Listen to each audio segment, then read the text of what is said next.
Expand your vocabulary with our Core 2000 Words ebook. It's free and packed with essential expressions that you'll use on a daily basis. Start building your vocabulary today. Click the link in the description below to download your free French ebook before it's gone.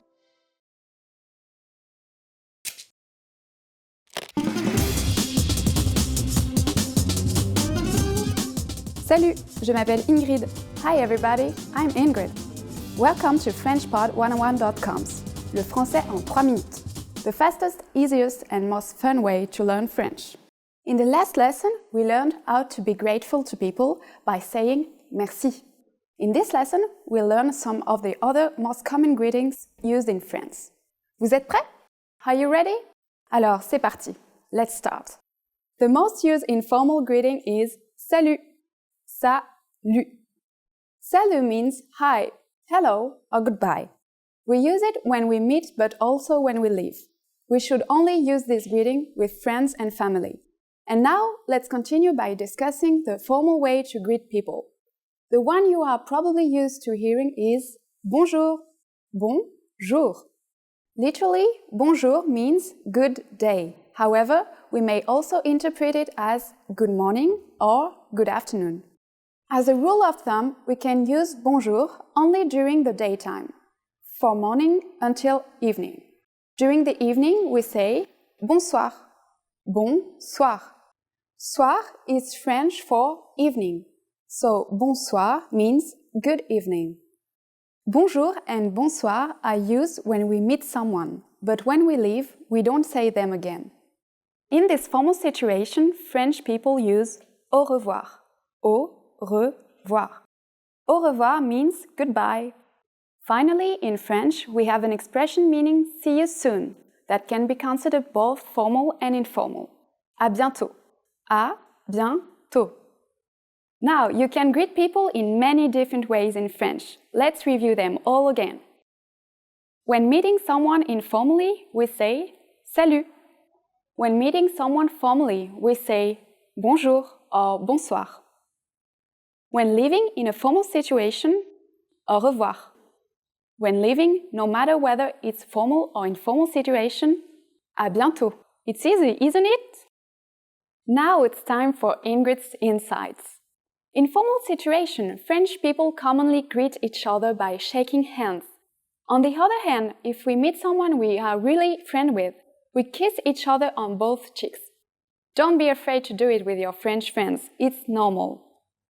During the next lesson, we'll learn the meaning of the phrase Parlez-vous anglais? Do you already know it? We'll be waiting to talk about it with you in our next Le Français en 3 minutes lesson. À bientôt!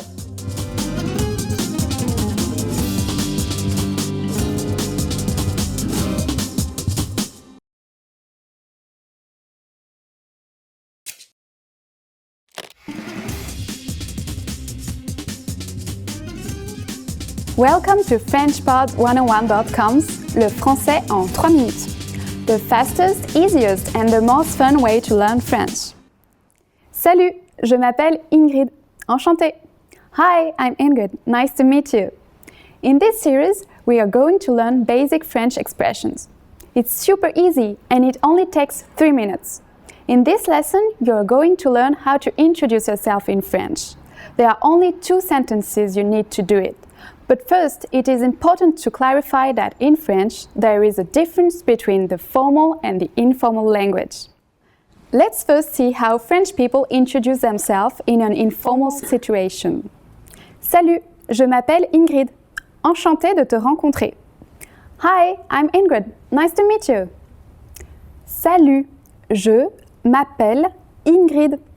Enchantée de te rencontrer.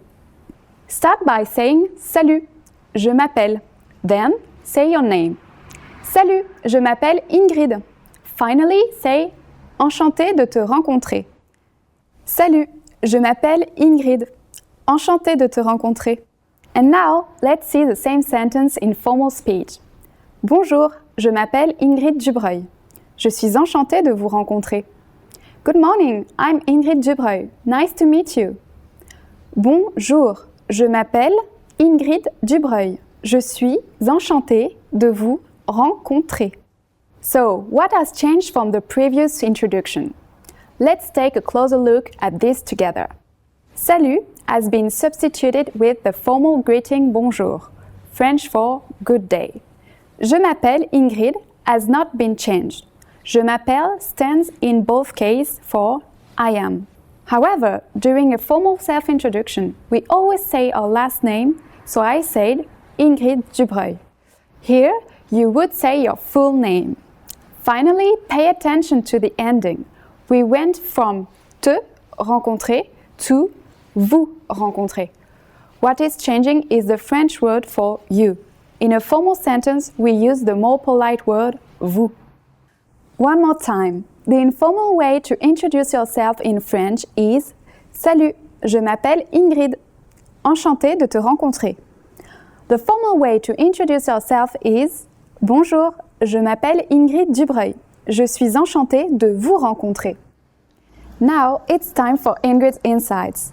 When you introduce yourself, it's a good habit to shake hands in France, and if you are not sure whether to use Enchanté de te rencontrer or Enchanté de vous rencontrer, just simply say Enchanté, as I said at the beginning of this lesson. If you use the correct sentence with French people, they are definitely going to be impressed. Do you know how we say thank you in French? You will learn how to say this and many other words in the next lesson. À bientôt pour la prochaine leçon. See you then!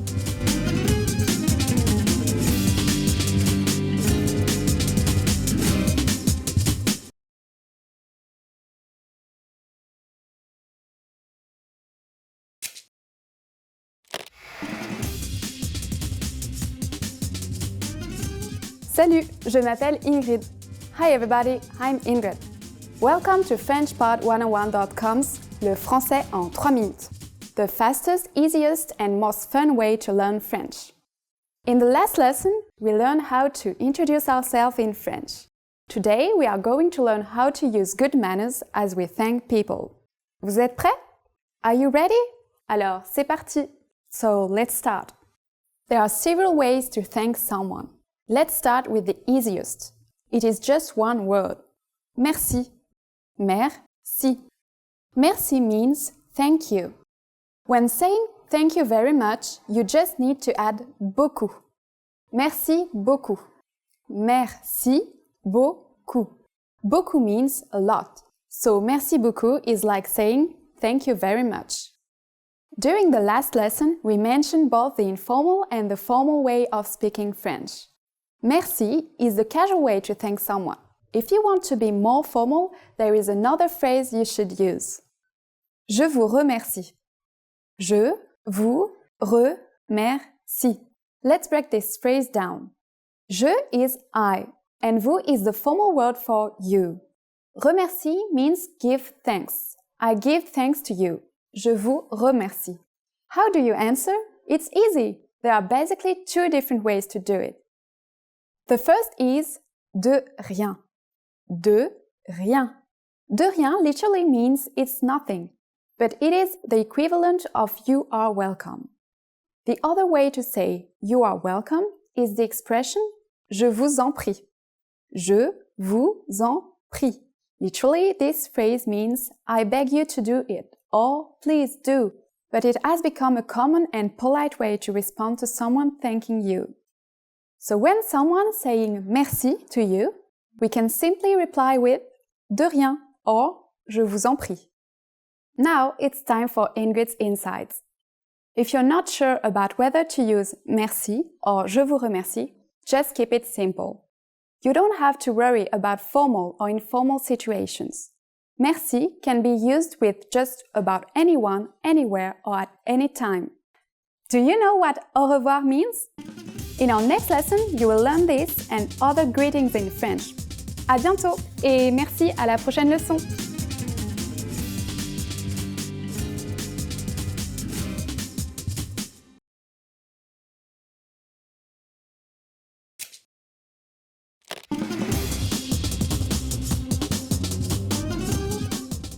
Salut, je m'appelle Ingrid. Hi everybody, I'm Ingrid. Welcome to FrenchPod101.com's Le français en 3 minutes. the fastest, easiest, and most fun way to learn French. In the last lesson, we learned the most common forms of greetings in French. Do you remember them? In this lesson, we are going to learn a very useful phrase. Do you speak English? If you find yourself in a situation where you need assistance in English, this phrase can be a lifesaver. And because you're asking it in French, you can be sure that everyone will understand what you're saying, even if their answer is no. Here's the informal way to say it. Est-ce que tu parles anglais? Est-ce que tu parles anglais? In French, verbs change depending on the pronoun that is used. Please notice the word tu in the middle of the sentence. Remember that this is the informal way to say you.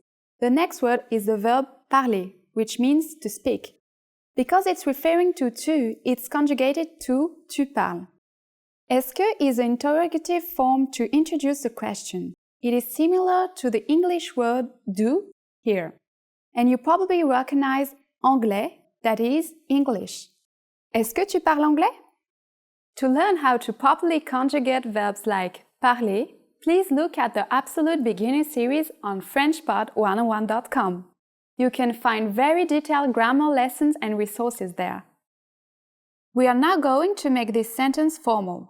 First, we need to use a formal version of you, which is vous.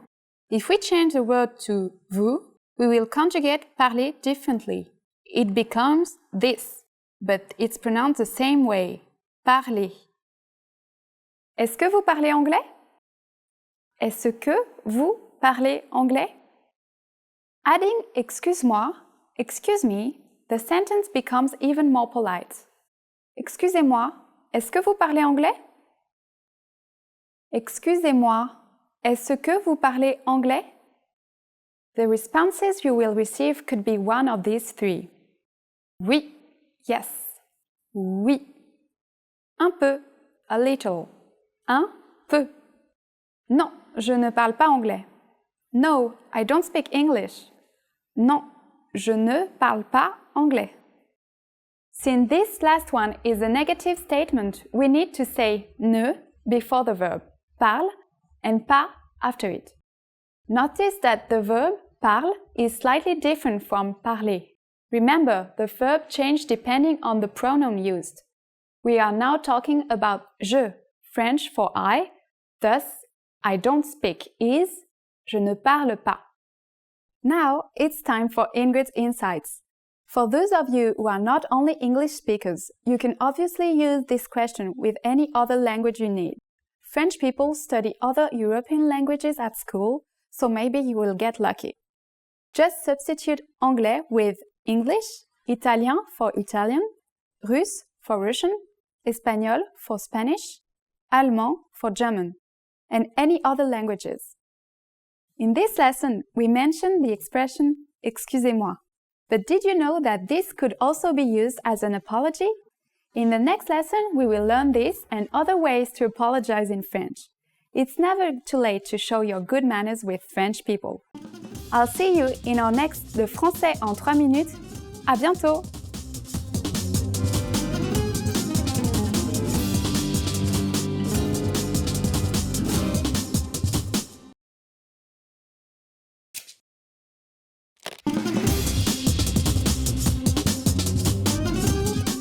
Salut, je m'appelle Ingrid. Hi everybody, I'm Ingrid. Welcome to FrenchPod101.com's Le Français en 3 minutes, the fastest, easiest, and most fun way to learn French. In the last lesson, we learned the phrase Excusez-moi. Est-ce que vous parlez anglais? Excuse me, do you speak English? We mentioned the word Excusez-moi, which means excuse me, in formal French. In this lesson, we are going to learn how to use Excusez-moi and other words when apologizing in French. We should use Excusez-moi in formal situations, such as when you are ordering something in bars or restaurants.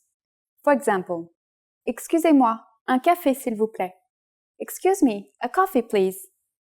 Excusez-moi, un café s'il vous plaît. We can also use it when asking a question. Excusez-moi, où est la Tour Eiffel? Excuse me, where is the Eiffel Tower? Excusez-moi, où est la Tour Eiffel? Sometimes we also hear people saying s'il vous plaît, which means the same thing when you want to draw somebody's attention. We always use this phrase in formal speech. S'il vous plaît. The informal way to say excuse me is excuse-moi. Excuse-moi. Just like excusez-moi, we can use excuse-moi when asking a question or when apologizing. We can also use the word pardon. You might hear this phrase translated as forgive me in English, but it's not formal or strong at all. French people use it in very casual situations. All of these phrases can be used for either excuse me or I'm sorry. But if you really want to apologize for something, it might be better to use a different phrase. That phrase is je suis désolé. It means I am sorry, and can be used in both formal and informal situations. Je suis désolé. First, we have the familiar je or I. Next, we insert the French word for to be, être. When this is conjugated for je in French, it is suis. Finally, we have the adjective désolé, meaning sorry. Je suis désolé.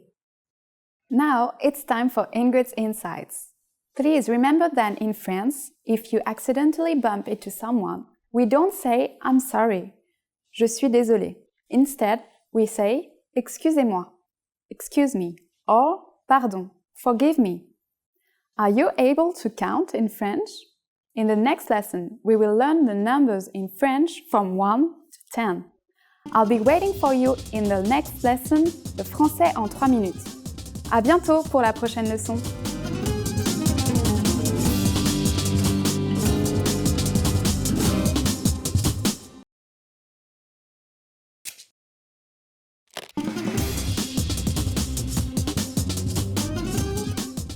Salut, je m'appelle Ingrid. Hi everybody, I'm Ingrid. Welcome to FrenchPod101.com, le français en 3 minutes. The fastest, easiest, and the most fun way to learn French. In the last lesson, we learned some words used when apologizing in French, including excusez-moi and je suis désolé. In this lesson, we are going to learn numbers in French. Yes, numbers, les nombres, from 1 to 10. And you are going to learn them in only 3 minutes. 3 minutes. Are you ready? Let's start. 1. 1, 2, 2, 3, 3, 4, 4, 5, 5, 6, 6, 7, 7, 8, 8, 9, 9, 10, 10. Okay, now repeat after me. I'll say the numbers and give you time to repeat each one. 1, 2, 3, 4, 5, 6, 7, 8, 9, 10. Great job! So what is before 1? Do you know? It's the same as in English, but with a different pronunciation. Zéro. Zéro. You don't have any more excuses. You can give your friends your cell phone number in French. Let's try together. We'll use the phrase Mon numéro c'est le, which means my number is. Mon numéro c'est le. Mon numéro c'est le 3 3 7 1 2 2 4 9 6 8. Can you read it by yourself? 3 3 7 1 2 2 4 9 6 8. Perfect. Now it's time for Ingrid's insights. When we go to the post office in France, we sometimes have to stand in line with a number. When it's your turn to check out, they scream numéro 1, numéro 10, and so on. Learn your numbers well so you can be ready. Do you know the French word for 100? In the next lesson, we are going to learn the numbers from 11 to 100 in French. Your task now is to practice the numbers we studied in this lesson, from 1 to 10. À bientôt pour la prochaine leçon!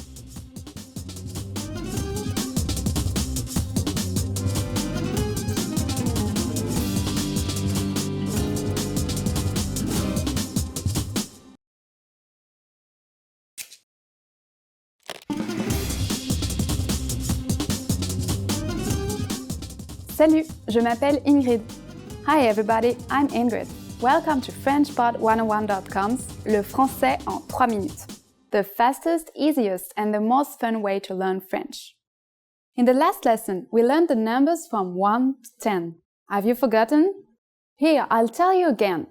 1, 2, 3, 4, 5, 6, 7, 8, 9, 10.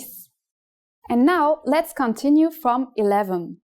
11, 11, 12, 12, 13, 13, 14, 14, 15, 15, 16, 16, 17, 17, 18, 18, 19, 19. And finally, we have 20, 20. Okay, now repeat after me. I'll say the numbers and give you time to repeat each one. 11, 12, 13, 14, 15, 16, 17, 18, 19, 20. These numbers may seem harder to remember, but you really just have to memorize 11, 12, 13, 14, 15, 16, and 20. But for 17, 18, 19, the numbers always start with 10 or 10. Let's not stop at 20. Counting from 10 to 100 is super easy. Now I'll give you the tens. 30, 40, 50, 60, 70, 80, 90, 100. While you have to memorize a few of these numbers, there are a couple of tricks that will make memorizing them incredibly easy. Notice that 60 is 60 and 70 is 70. Do you remember what this means? Of course, it is a number for 10. So 70 is simply 60-10, 70. 70. 80 is 80. Can you break this down? The first part, which we learned in the previous lesson, is 4. The second part we learned earlier in this lesson. What does it mean? That's right, 20. So altogether, saying 80 is like saying 4 20s. 4 20. And 90, 90, is just like 70. Add 10 to the number before. 80 plus 10 is 90. 90. 90. The last thing to learn today is how to form compound numbers above 20. This is also super easy. Take the tens and simply add the numbers you learned in the previous lesson. Let's try it out. How would you say 56 in French? Let's take it step by step. 50 is 50, and then add 6. 56. It's done. Isn't that easy? Let's make another number. For instance, 98. Take 90, 90, and add 8, 8. 98. One last tricky part. If you're trying to add the number 1 in the compound number, for example 21 or 31, you need to add an et before 1. 21 is not 21, it is 21. 31 is 30 et 1. After only 2 lessons, you're now able to count to 100 in French. In the next lesson, we are going to put your number knowledge to use. Do you have the skills to go shopping in France? If not, I'll be waiting for you in the next lesson, le français en 3 minutes. À bientôt pour la prochaine leçon!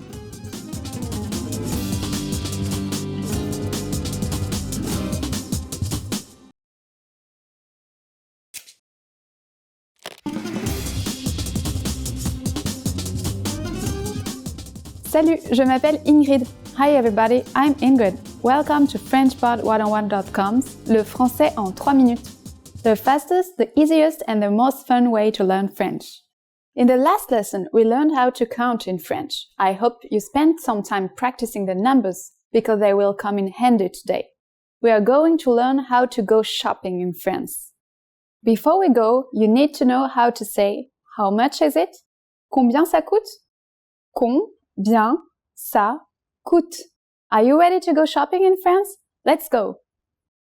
You see something you like and want to ask the shop clerk how much it costs. The first thing to say to a shop clerk is, Excusez-moi. Do you remember what that means? Excuse me. Excusez-moi, combien ça coûte? Excusez-moi, combien ça coûte?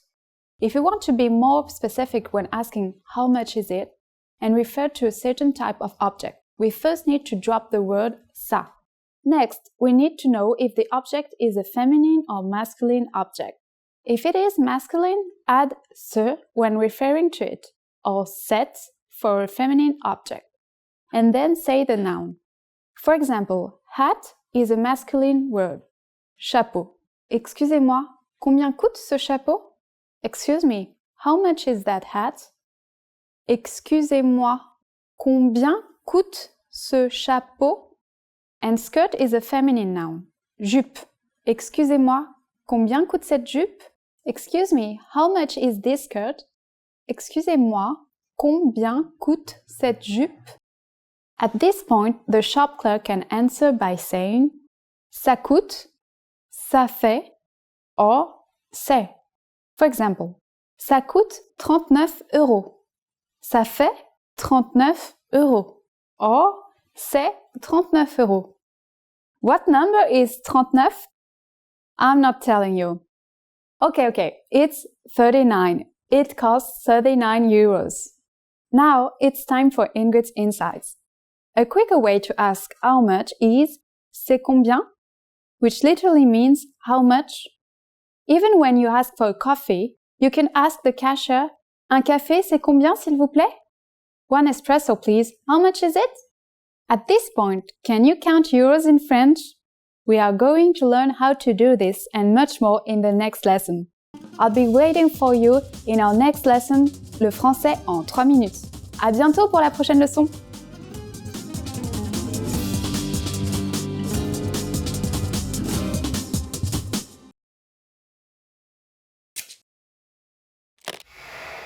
Hi everybody, Candice here. Welcome to Ask a Teacher, where I answer your most common French questions. The question for this lesson is, how do I express doubt or uncertainty? In English, we usually use modal verbs to express doubt or uncertainty, like might or would. French, however, doesn't have modal verbs. You have to use completely different constructions. Let's start with might, as in I might go to the party. The easiest way to do this is to simply add the adverb peut-être, meaning maybe. So you would get je vais peut-être à la fête. Another way to say might or may is to use il se peut que plus the subjunctive. For example, il se peut que la voiture soit en panne, meaning it is possible that the car is broken down, or the car might be broken down. But be careful, if you want to say something might have happened in the past, you have to use past subjunctive. So, for example, il se peut que je l'ai lu. This means I might have read it, or it's possible that I've read it. Let's move on to could and take the sentence I could eat a whale. In this case, you're speaking about something you could do in the future. So you use the conditional of the verb can, which is pouvoir. And you get je pourrais manger une baleine. But let's say you want to talk about something you could have done in the past. In this case, you would use pouvoir in the past perfect. For example, j'aurais pu manger une baleine, meaning I could have eaten a whale. Now, let's look at would. You probably already know this form in the present tense. For example, je voudrais le croque-monsieur. I would like the croque-monsieur. This is the conditional present. You may also remember it from a previous lesson about if statements. For example, on partirait si vous étiez prêt, meaning we would leave if you were ready. This is case 2, an unlikely situation that could come true if something else happened first. If you want to say that you would have in the past, then just conjugate the verb in the conditional perfect. For example, j'aurais voulu un croque-monsieur, meaning I would have liked a croque-monsieur. Finally, let's talk about should. Should is conjugated as the conditional of the verb devoir, meaning to have to or must. Then you add the infinitive of the verb that you should have done. For example, je devrais manger, meaning I should eat. Or on devrait partir, meaning we should leave. This is a very helpful construction. So make sure to memorize the conditional present tense of devoir. If you want to talk about something you should have done, conjugate devoir in the conditional perfect. I should have eaten would be j'aurais dû manger. We should have left would be on aurait dû partir. You should have memorized it would be vous auriez dû le mémoriser. And that's it. I hope that helped. If you have any more questions, please leave them in the comments below and I try to answer them. À bientôt. See you soon.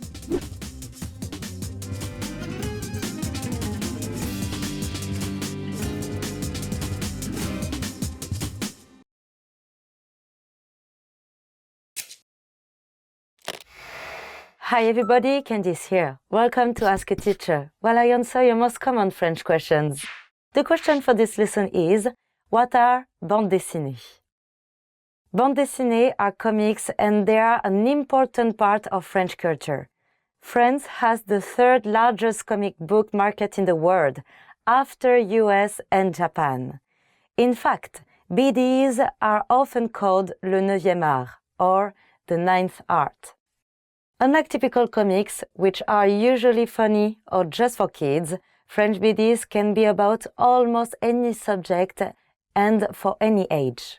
Bandes dessinées are also a great way to improve your French, since many are targeted to children. You may already know some. It should be noted that a lot of these BDs were made by Belgian authors. Les BD franco-belges are comics that are made for French and Belgian audiences. Because they share the same language, they often share comics as well. Here are some popular series you might want to check out. Les Aventures de Tintin, or The Adventures of Tintin, is a famous comic about a young detective, his dog, and his strange friends. Astérix is a funny series about Gauls resisting the Romans. There's also the Smurfs, or as they're known in France, les Schtroumpfs, were created in Belgium. A more recent comic is Le bleu est une couleur chaude. It was recently made into the film. Blue is the warmest color. Persepolis is another recent bande dessinée about a girl growing up during the Iranian Revolution. So if you want to improve your French, try reading bande dessinée. It will help you with French grammar, vocab, and culture while reading interesting stories. That's it. Do you have any more questions? Please leave them in the comments below and I try to answer them. À bientôt. See you soon.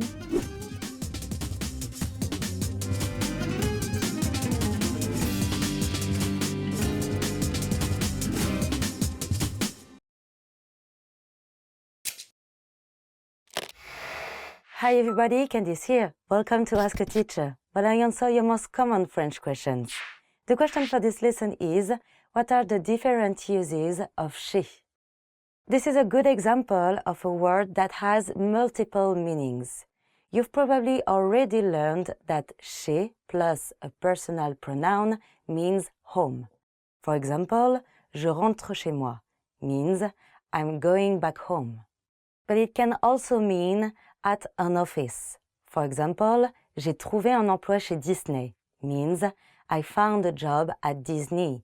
And j'ai un rendez-vous chez le médecin means I have a meeting at the doctor's office. Finally, she can be translated as among or pertaining to. For example, chez les Français, c'est normal de manger du cheval means among French people, it's normal to eat horse meat. And chez les Américains, les socialistes sont assez rares means among Americans, socialists are rather rare. And chez lui, c'est bizarre means that's strange for him. So to recap, she can be a preposition to refer to someone's house or office. But it can also be a more figurative preposition, meaning for them, amongst these people, etc. It has a fairly broad meaning and can be used in lots of situations. For example, if you want to talk about American culture or politics, you can use the same phrase chez les Américains. As long as the subject is understood, she works just fine. Try to incorporate it into your spoken French. You will sound much more fluent, even when you don't know a word. Do you have any more questions? Please leave them in the comments below, and I try to answer them. À bientôt! See you soon!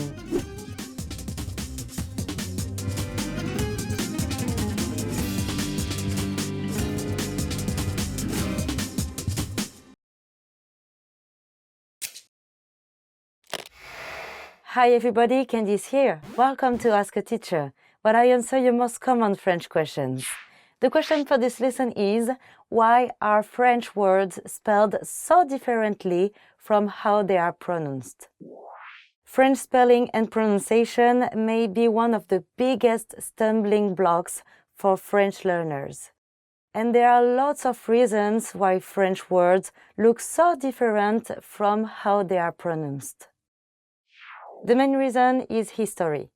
The French language is often called a mix between Latin, from the Romans, and Gaulish, the ancient language of Gaul, or modern-day France and Belgium. Latin was used as the writing system, but over time, as more people became literate, French also became a written language. The only problem was that there was no standardized way of spelling. Guérir, to heal, was sometimes spelled with an A.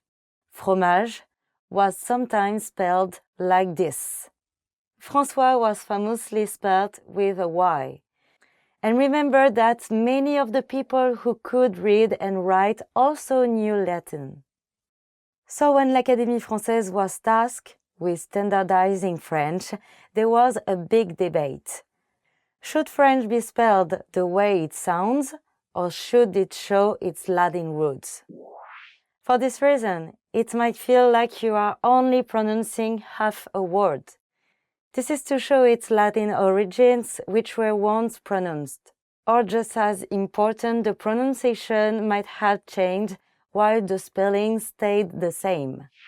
For example, the en ending of third-person plural verbs used to be pronounced. Now it's silent and just sounds like the third-person singular.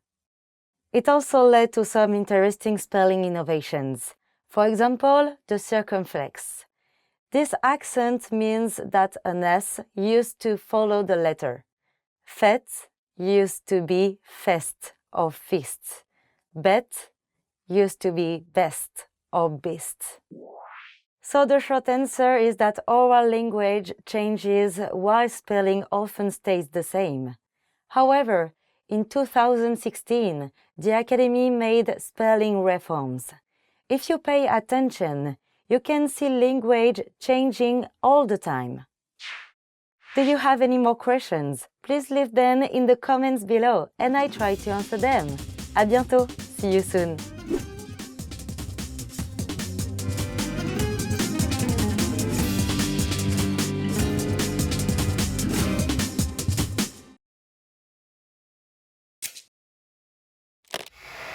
Hi everybody, Candice here. Welcome to Ask a Teacher, where I answer your most common French questions.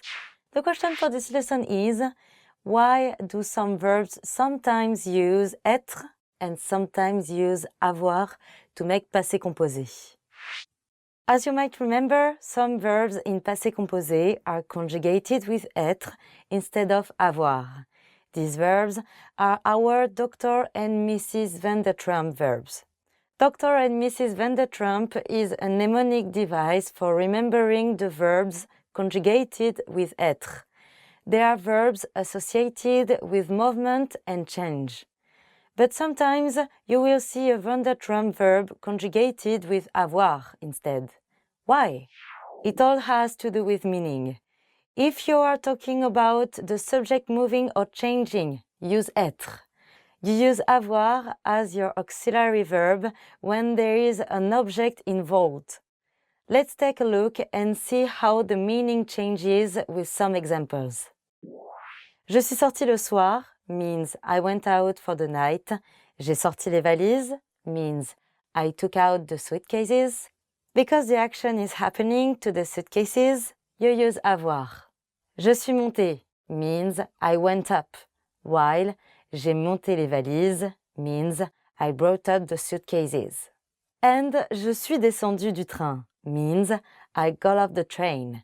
J'ai descendu les valises means I brought down the suitcases. Je suis rentrée means I came back home, while j'ai rentré les chiens means I brought in the dogs.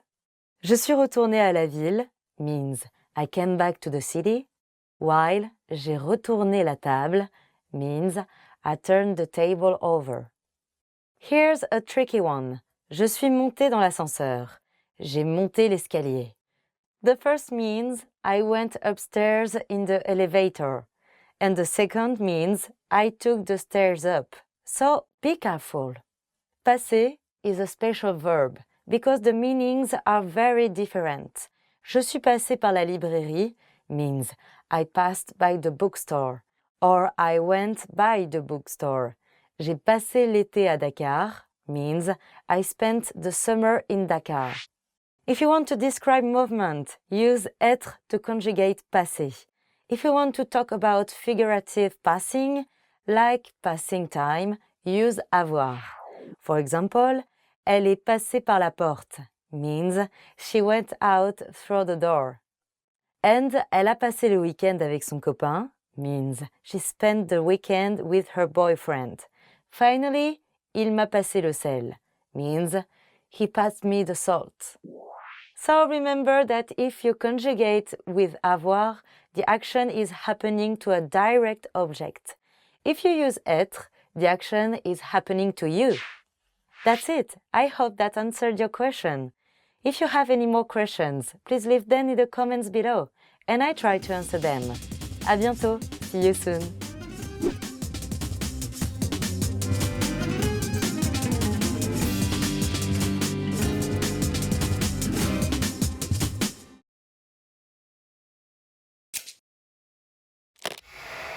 Hi everybody, Candice here. Welcome to Ask a Teacher, where I answer your most common French questions.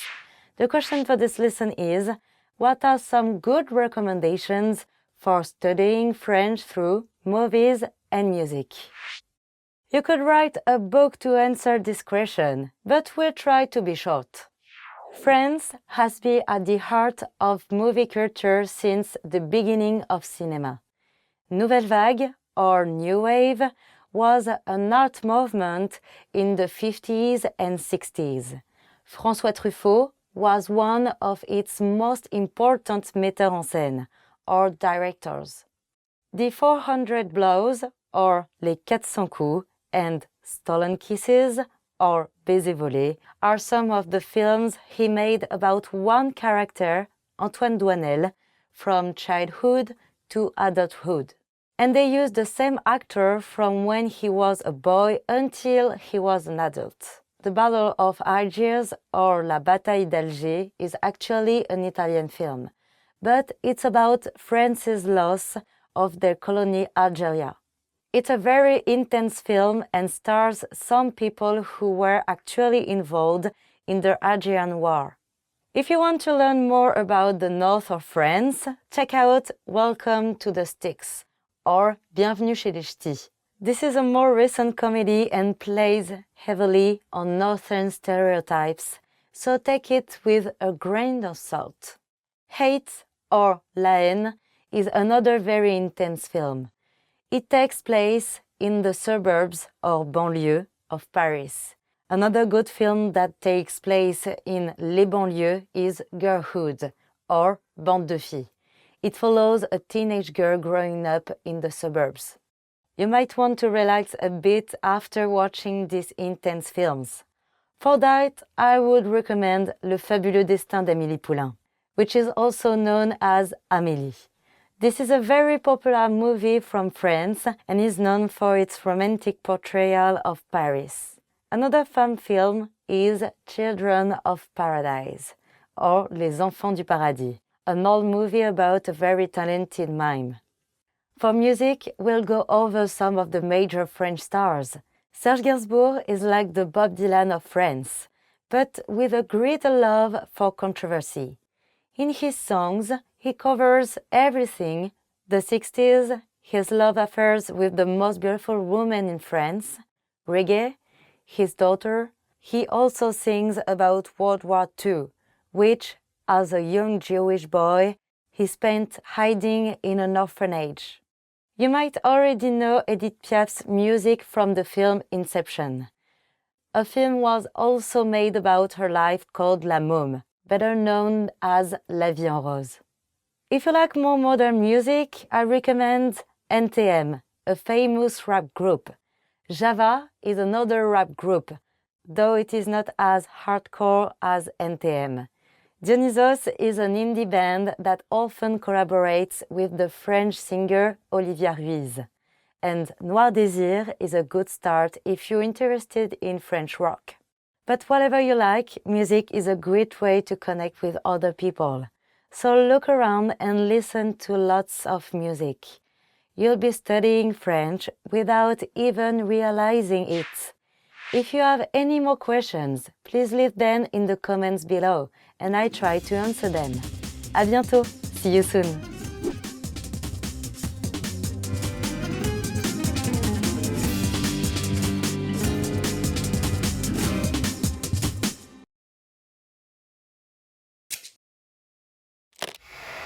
Hi everybody, Candice here. Welcome to Ask a Teacher, when I answer your most common French questions.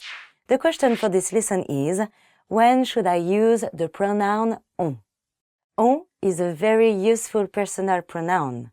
It is conjugated exactly the same as il ou elle, meaning he or she, and it means either one or we. On is a special pronoun because sometimes it refers to no one in particular. In English, we might translate it as the general one. For example, à Paris, on peut voir les anciennes maisons d'écrivains célèbres. Means, in Paris, one can see the former homes of famous writers. Because on is used in an indeterminate way, it's very important in making the passive voice. For example, on m'a dit de partir, meaning I was told to leave. Or, on a trouvé un portefeuille, meaning a wallet was found. But more commonly, on is used to mean we. It's actually less formal than using nous. And it connotes that on is a group or une bande in French, so it's more friendly and familiar. Because it's conjugated like il ou elle, it's also easier to conjugate than nous. For example, on est allé au cinéma et on a vu la nouvelle comédie. Means, we went to the movies and saw the new comedy. On is used all the time by native speakers and it's easier to conjugate. So, if you use on, you'll sound more fluent and have less to conjugate. And that's it! If you have any more questions, please leave them in the comments below and I try to answer them. À bientôt! See you soon!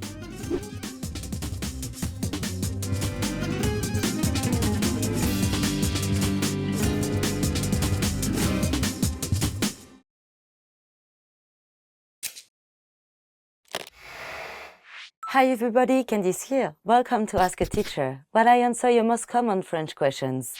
The question for this lesson is, how does the French school system work and what is the baccalauréat?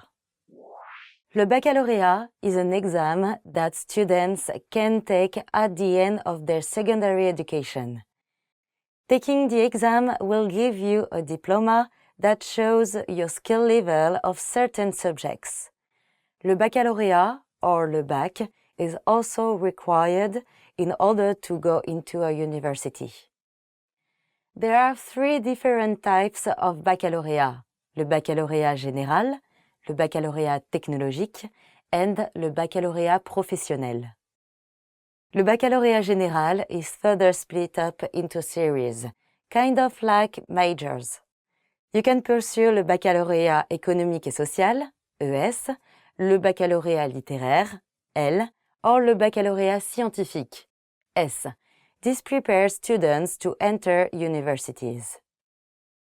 Le baccalauréat technologique has 8 series and prepares students for working in laboratories, management, or applied arts. Many students go on to study these subjects at university. Le baccalauréat professionnel prepares students to begin working immediately. You can specialize in over 80 different subjects, like industrial maintenance or electric systems. Le bac is scored out of 20, like all French exams. A 10 is a passing grade. A 12 or 13 is assez bien, or satisfactory. 14 or 15 is bien, or good. And 16 or above is très bien, very well done. Le baccalauréat takes a long time to complete. If you take le baccalauréat général série scientifique, you will have to sit for 12 exams total.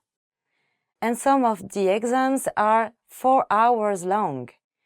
Because of this, students spend their last 2 years preparing for le bac. The school system up until university is quite different from the US system. We'll go through them in chronological order. École maternelle is preschool and starts at age 2 to 5. CP is first grade and the first year of école élémentaire. CE1, CE2, CM1, CM2. Sixième is similar to 6th grade. In France, it is the first year of collège, or middle school. Cinquième, quatrième, troisième. Seconde is the first year of lycée, or high school. Première is when students would begin studying for le bac. This is the year they would take les épreuves anticipées, exams that everyone takes. Terminale is the last year of lycée. Students spend this year studying for the specific type of bac they want to take. If you are a high school student who is dreaming about attending a French university, you're in luck. You don't have to take the bac to apply. You just have to take a French language exam. And that's it. Do you have any more questions? Please leave them in the comments below and I try to answer them. À bientôt. See you soon.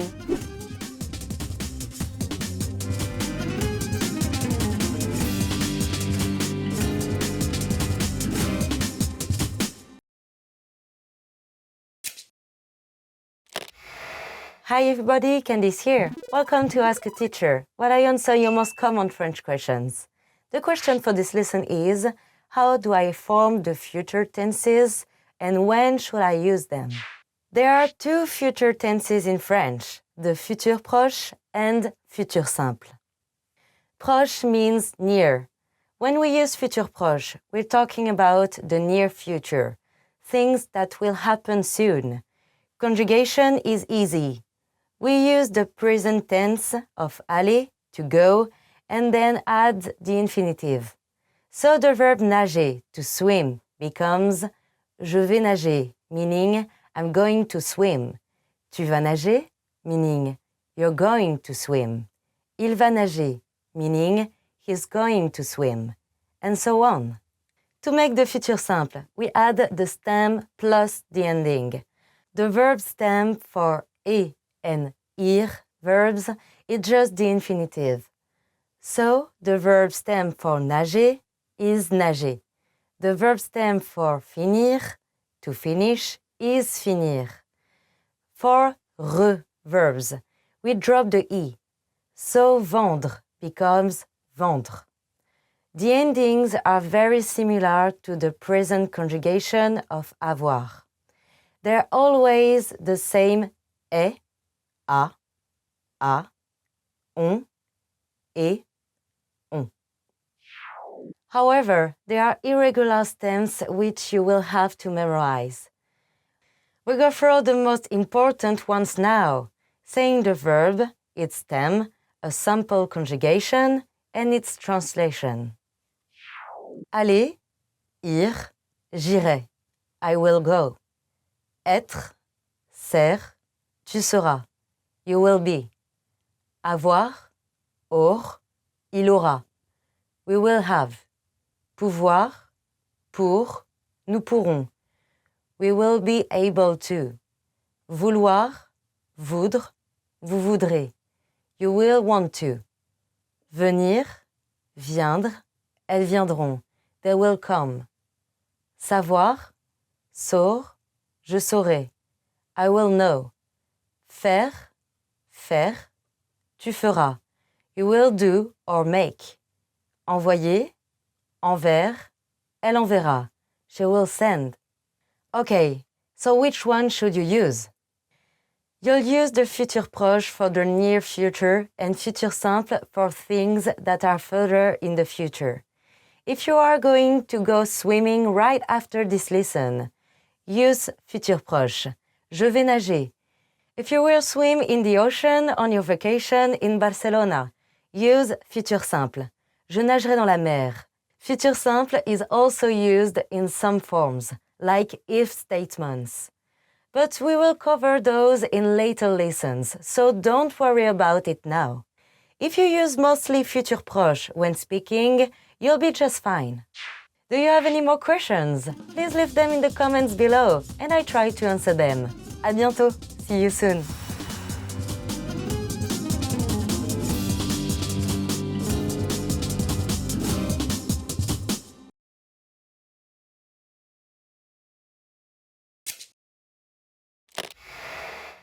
Hi everybody, Candice here. Welcome to Ask a Teacher, where I answer your most common French questions. The question for this lesson is, what is l'Académie Française? L'Académie Française, or the French Academy, is the foremost authority on the French language. They are the ones that decide the standards and rules or norms of the French language. The people who make up the Academy are known as immortals or immortels. There are famous writers, academics, and politicians who are elected for life. The Academy was founded in 1635. During the 17th century, France had a thriving salon culture. A salon is a gathering where people interact for amusement and also to spread knowledge through conversation. Here, men and women of different classes could discuss art, politics, and language on equal footing. This salon culture helped establish France as the center of culture.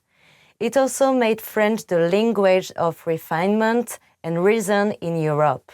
The Academy began as a salon, but Cardinal de Richelieu, chief minister of Louis XIII, took it under his wing. He was determined to create a powerful French state centered around the king. He turned the Academy into a public institution and charged it with making clear rules for the French language. But what is the purpose of the Academy?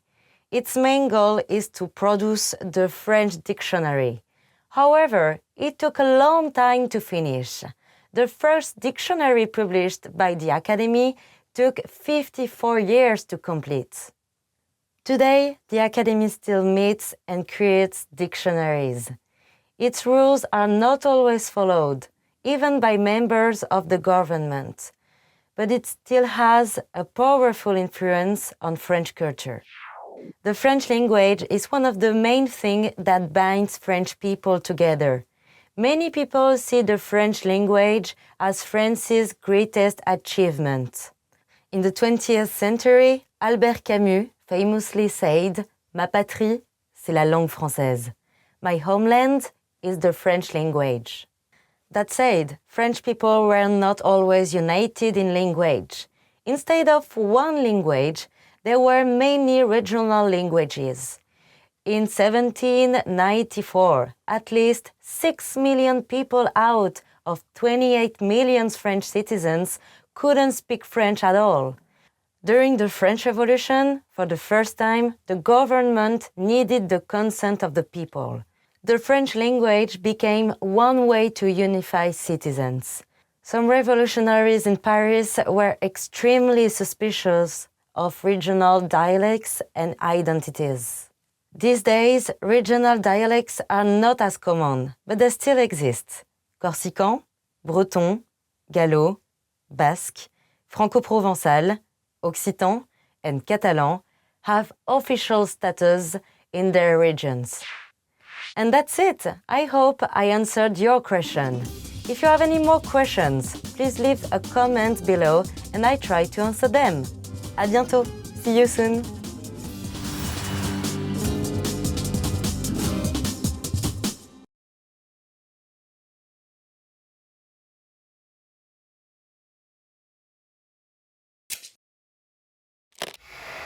Hi everybody, Candice here. Welcome to Ask a Teacher, while I answer your most common French questions. The question for this lesson is, what are some English words that French speakers often use? There are a lot of English words that are used in spoken French, and a lot of words of foreign origin in general. However, because they are not considered proper French, they are all treated as slang.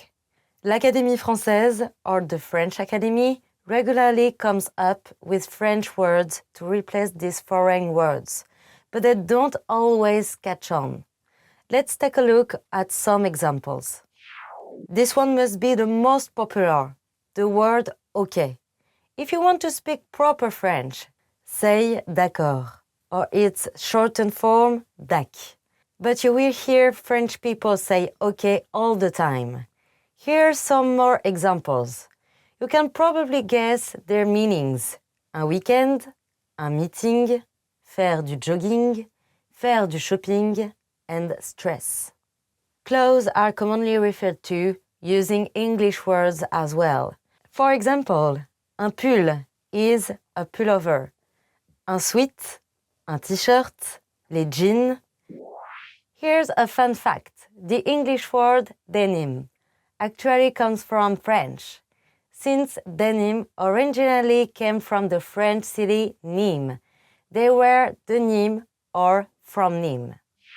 Technology-related words are often from English as well. For example, le Wi-Fi or Wi-Fi, cliquer or to click, blog, podcasting, the list goes on.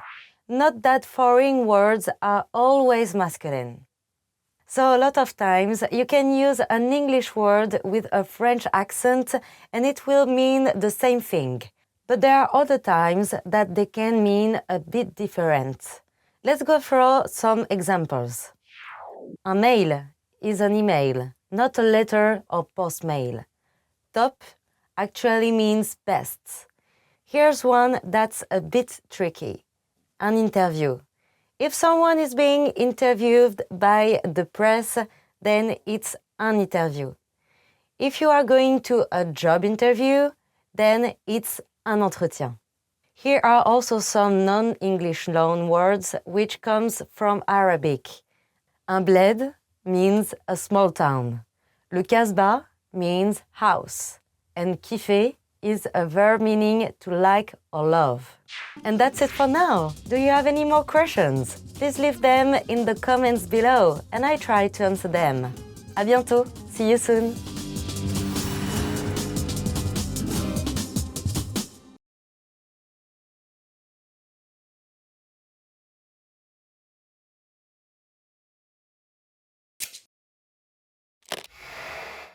Hi everybody, Candice here. Welcome to Ask a Teacher, while I answer your most common French questions. The question for this lesson is, what are some good words to connect and contrast sentences or thoughts?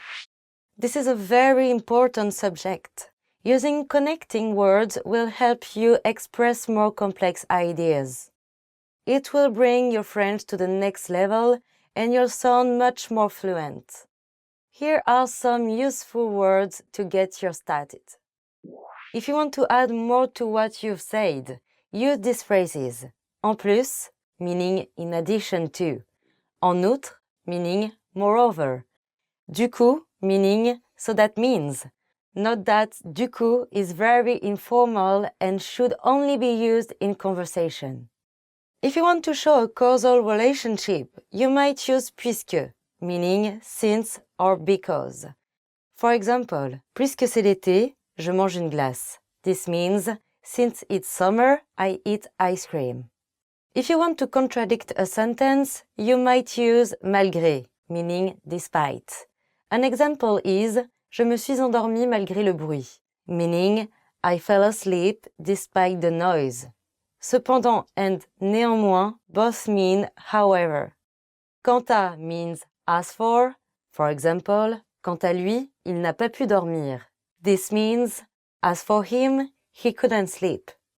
Sinon means otherwise. An example is, faites la vaisselle, sinon les abeilles vont revenir. Meaning, wash the dishes, otherwise the bees will come back. Alors que and tandis que both mean whereas or while.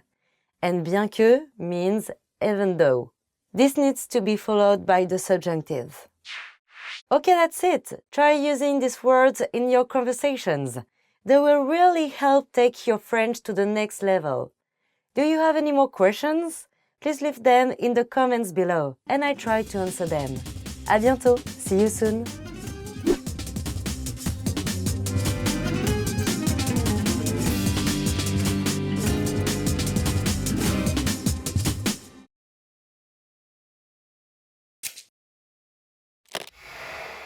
Hi everybody, Candice here. Welcome to Ask a Teacher, while I answer your most common French questions. The question for this lesson is, when do you pronounce the S in plus? You might think you should never pronounce the S in plus unless it's before a vowel. But French is an irregular language, and plus is no exception. Whether you pronounce the S in plus and whether you don't also depends on what you mean. So when do you pronounce the S? When you want to say there is more of something. For example, j'ai plus d'amis que toi means I have more friends than you. And when don't we pronounce the S? When we are using plus in a negative sense. So if you want to say no longer, we say ne plus. For example, nous ne sommes plus amis, meaning we are no longer friends. So when you have more of something, add an S. When you are missing something, lose the S. This is helpful because French speakers often drop ne in negative constructions. So if someone says j'ai plus d'animaux, you will know they mean they have more animals. If they say j'ai plus d'animaux, you know that they no longer have any animals. That's it. Easy, right? Do you have any more questions? Please leave them in the comments below and I try to answer them. À bientôt. See you soon.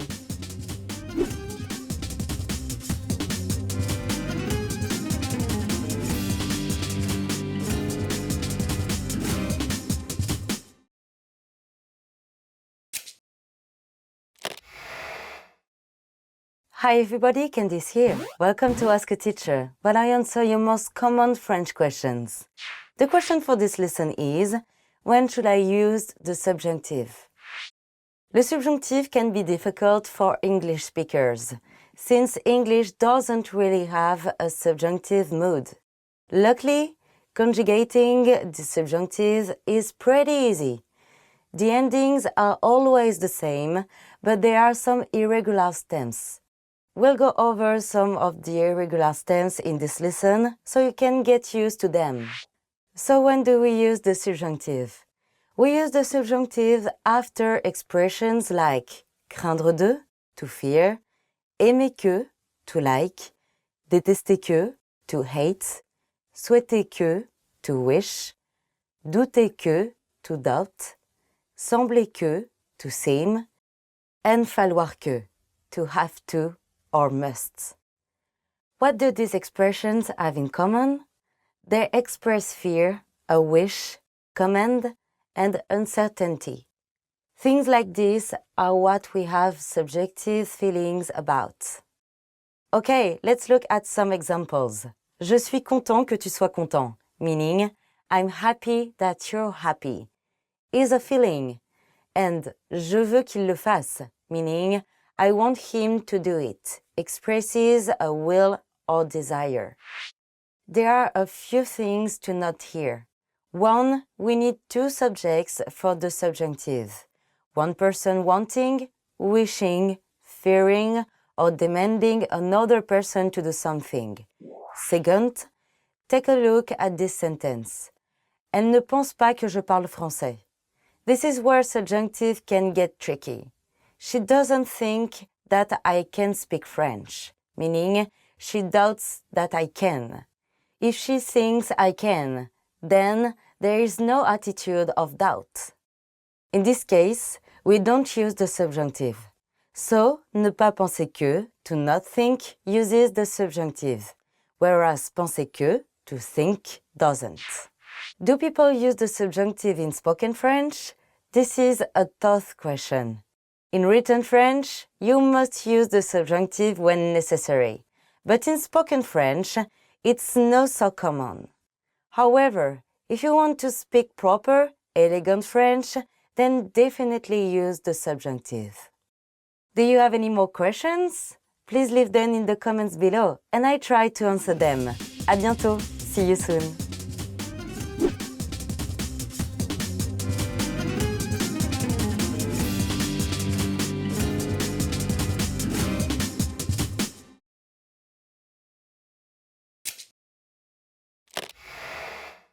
Hi everybody, Candice here. Welcome to Ask a Teacher, where I answer your most common French questions. The question for this lesson is, how do I make if statements in French?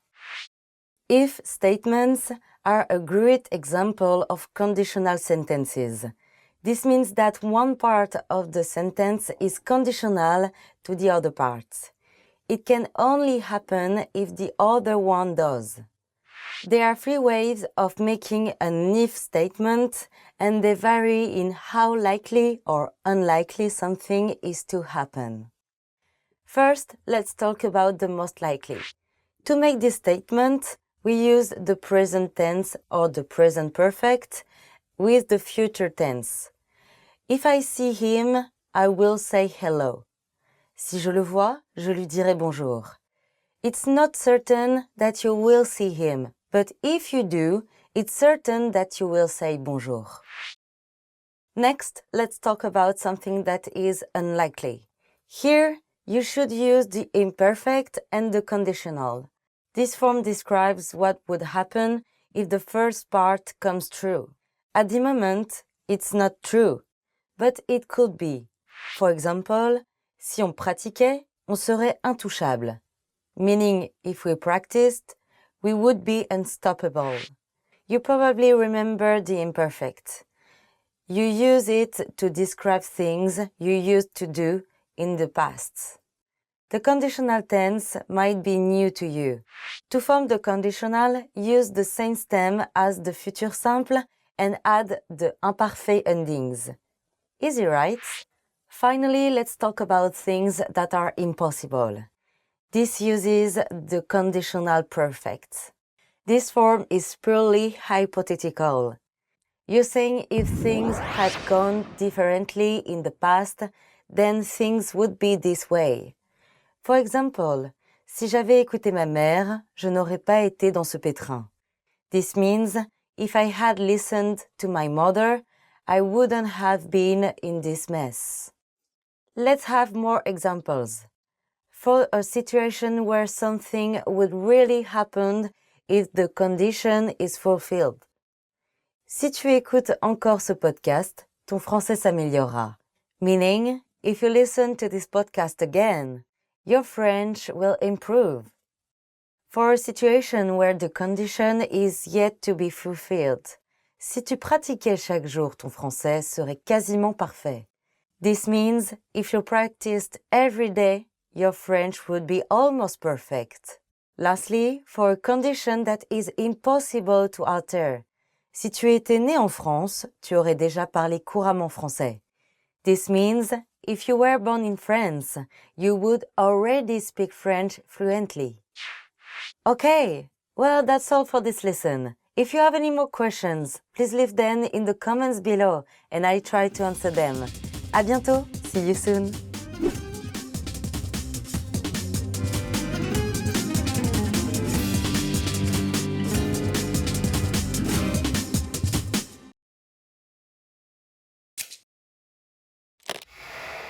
Hi everybody, Candice here. Welcome to Ask a Teacher, where I answer your most common French questions.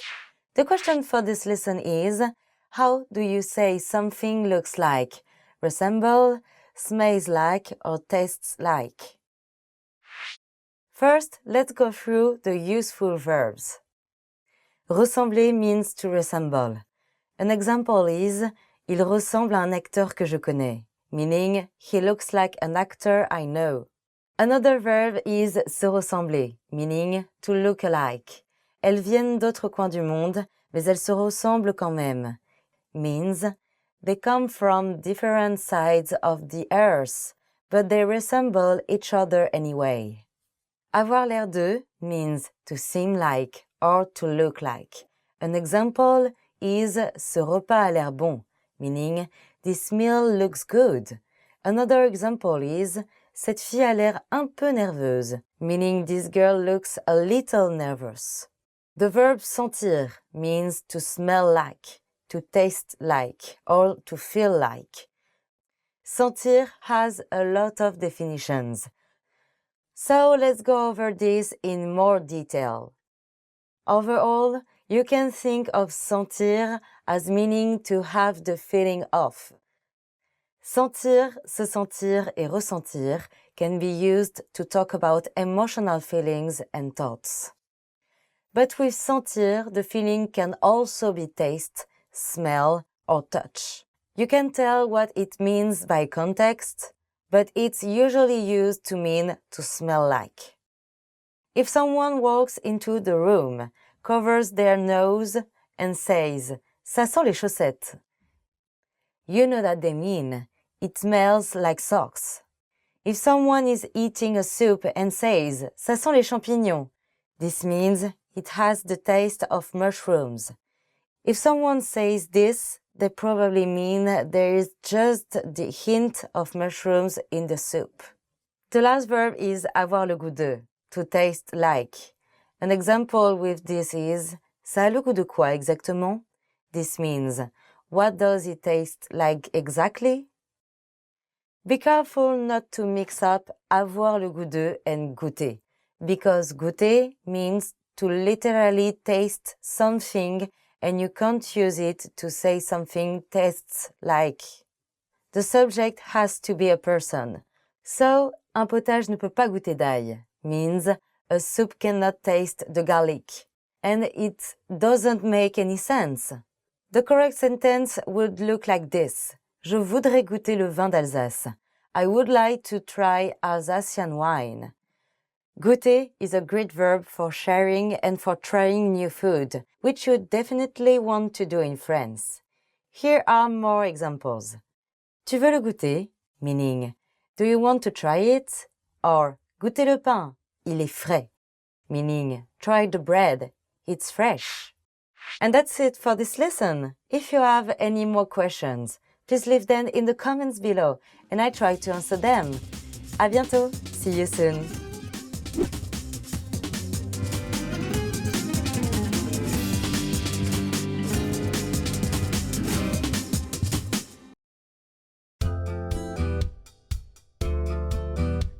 Welcome to Can Do French by FrenchPod101.com. Bonjour à tous, je suis Lia Mercier. Hi everyone, I'm Lia Mercier. In this lesson, you learn how to introduce yourself in French. This is Mark Lee, and he's on a plane to France. Hugues Henry, a passenger sitting next to him, introduces himself by saying, Hi, my name is Hugues. Nice to meet you. Bonjour, je m'appelle Hugues. Enchanté. Listen to the conversation and focus on Mark's response. Note, both Hugues and Mark use only their first names. Ready? Bonjour, je m'appelle Hugues. Enchanté. Je m'appelle Marc. Enchanté. Once more with the English translation. Bonjour, je m'appelle Hugues. Enchanté. Hi, my name is Hugues. Nice to meet you. Je m'appelle Marc. Enchanté. My name is Mark. Nice to meet you.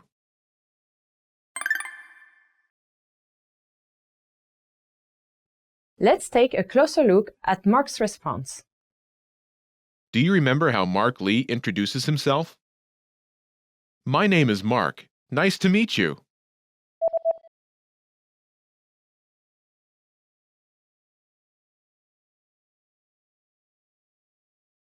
Je m'appelle Marc. Enchanté. Let's start with the expression. Enchanté. This literally means enchanted, but it translates as nice to meet you. Enchanté. Enchanté. Do you remember how Mark Lee says, My name is Mark?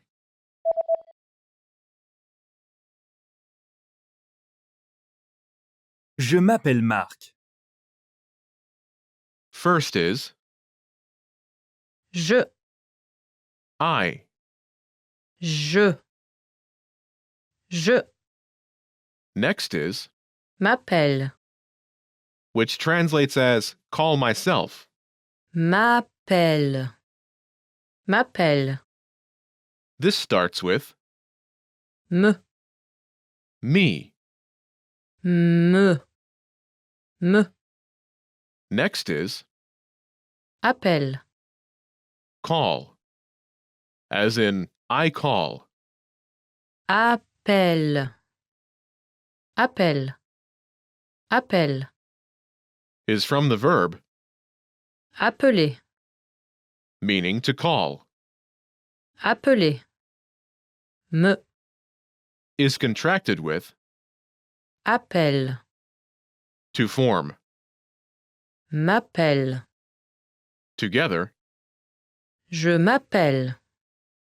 literally means I myself call, but it translates as my name is. Je m'appelle. Next is the name Marc. Mark. Marc. Marc. Together it's Je m'appelle Marc. my name is Mark. Je m'appelle Marc.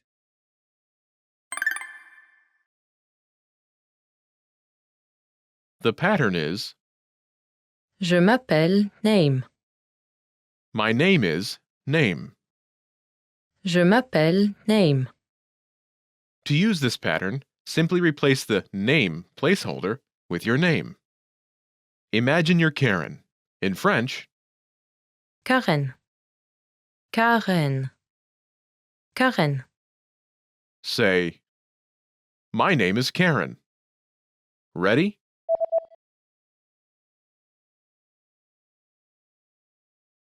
Je m'appelle Karen. My name is Karen. Je m'appelle Karen.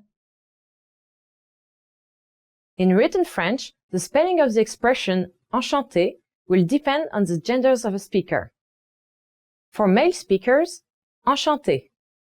For female speakers, enchanté. Note the additional E at the end of the word. The pronunciation of these two variations will be exactly the same.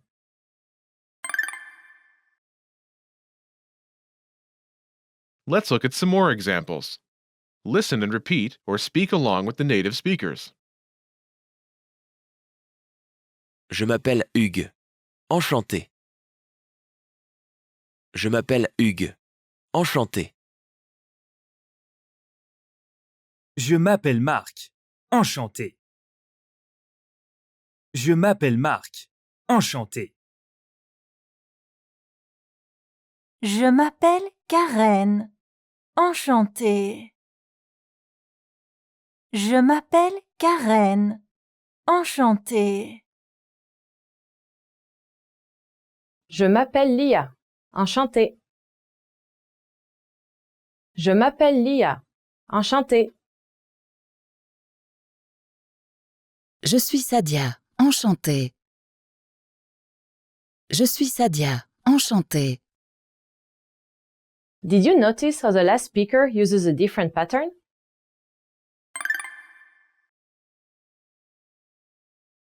She says, Je suis Sadia, enchantée.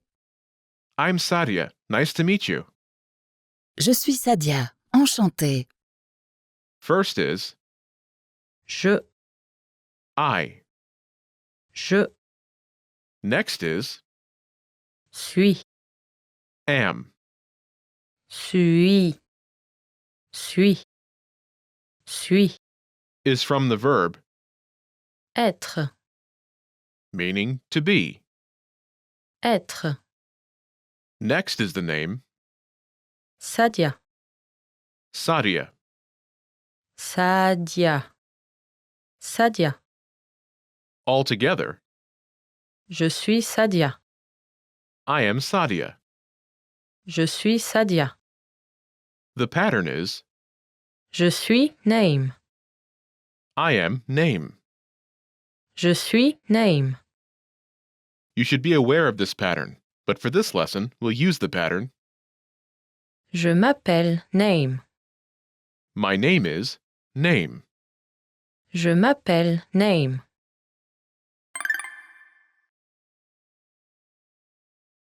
Let's review the key vocabulary. Bonjour. Hi, Bonjour. Bonjour.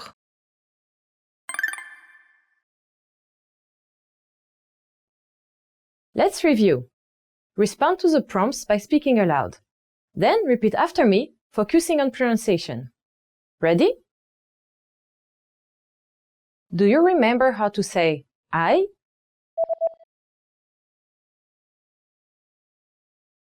Je. Je. And how to say I call myself?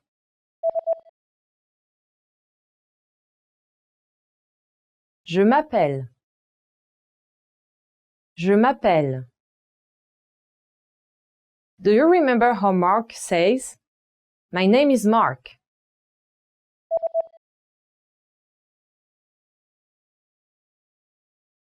Je m'appelle Marc. Je m'appelle Marc. Do you remember how to say, Nice to meet you?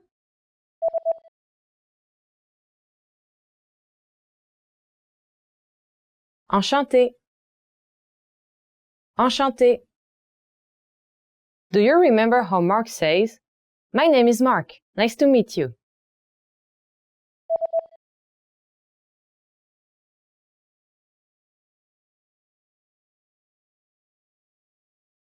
Je m'appelle Marc. Enchanté. Je m'appelle Marc. Enchanté. Do you remember how Hugues says hi?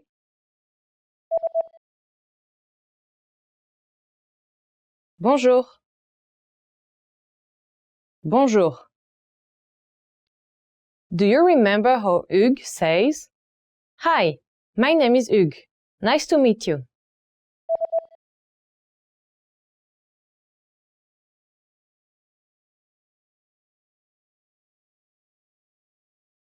Bonjour, je m'appelle Hugues.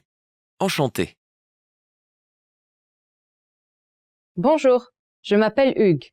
Enchanté.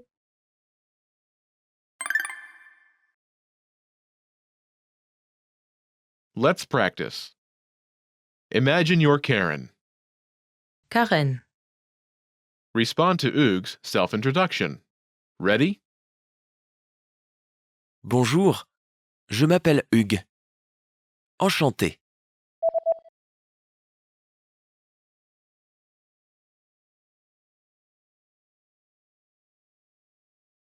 Je m'appelle Karen.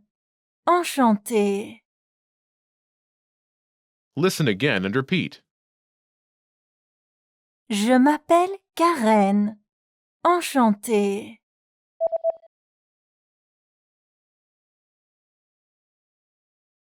Je m'appelle Karen. Enchantée. Let's try another. Imagine you're Sadia. Sadia. Ready? Bonjour, je m'appelle Hugues. Enchanté.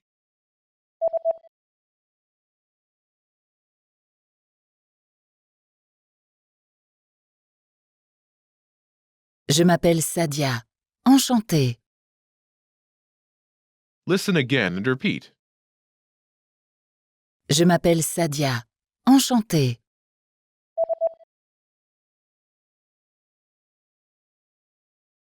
Je m'appelle Sadia. Enchantée. Let's try one more. Imagine you're Leah. Leah. Ready? Bonjour, je m'appelle Hugues. Enchanté.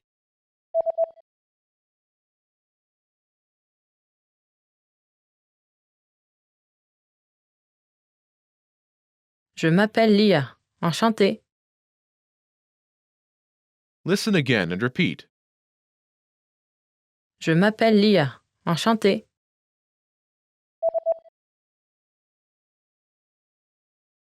Je m'appelle Leah. Enchantée. In France, when two people meet for the first time, it's also common to just say your name on its own. Right after saying bonjour, you pause a bit and give your name. For example, bonjour, Leah. Enchantée.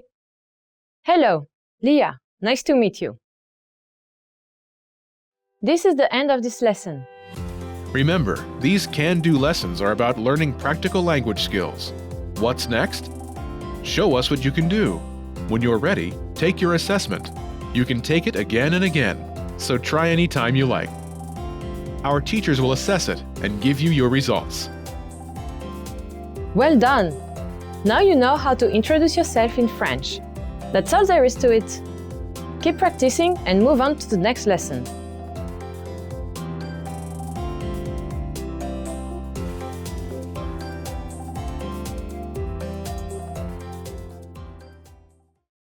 This is the end of this lesson. Now, here's what you can do to cement this conversation in your head. Review the conversation with our dialogue tool and lesson transcripts. Study the key words and phrases with our spaced repetition flashcards. Review the key grammar and cultural tips inside the lesson notes. And test yourself with our assessment tests. So click the link in the description right now and sign up for your free lifetime account to access our Can-Do course. Well done! Now you know how to introduce yourself in French. That's all there is to it. Keep practicing and move on to the next lesson.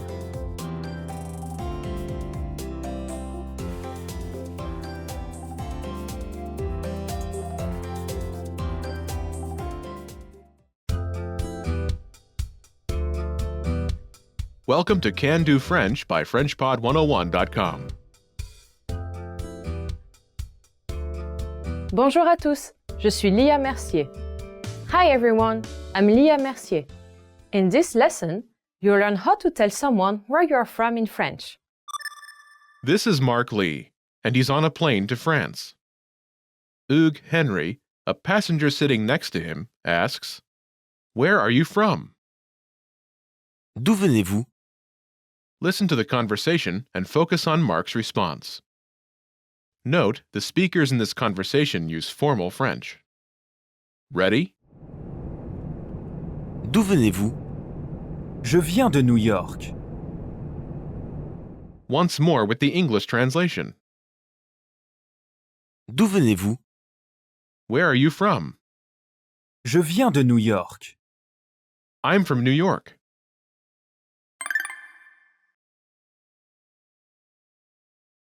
Let's take a closer look at the conversation. Do you remember how Hugues Henry asks, "Where are you from?"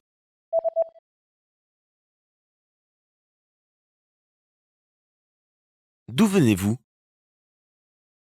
First is D'où? from where. D'où? This starts with De. which translates as from in this context. De. De. Next is Où? meaning where. Où? Où? De. Is contracted with Où? to form. D'où? Next is Venez. come, as in you come. Venez. Venez. Venez. Is from the verb Venir. meaning to come. Venir. After this is Vous. which is literally the plural form of you, as in you all. But it's also the formal way to address a single person, as is the case here. Vous. Vous. Together Venez-vous? translates as you come. Venez-vous? Altogether D'où venez-vous? literally means from where come you, but it translates as where are you from? D'où venez-vous? Remember this question. You'll hear it again later in this lesson. Now, let's take a closer look at the response. Do you remember how Mark Lee says, "I'm from New York"?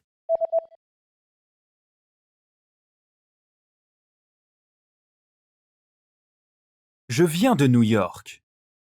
First is Je. I. Je. Next is Viens. meaning come, as in I come. Viens. Viens. Viens. Is from the verb Venir. meaning to come. Venir. After this is De. which means from in this context. De. Last is the city, New York. New York. New York. New York. Altogether it's Je viens de New York. this literally means I come from New York, but can translate as I'm from New York. Je viens de New York.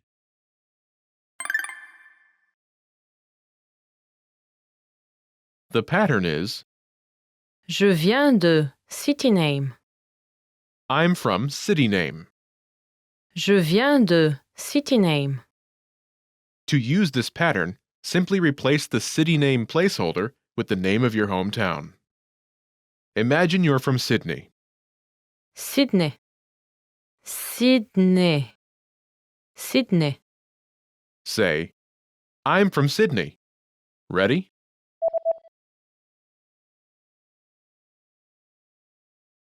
Je viens de Sydney.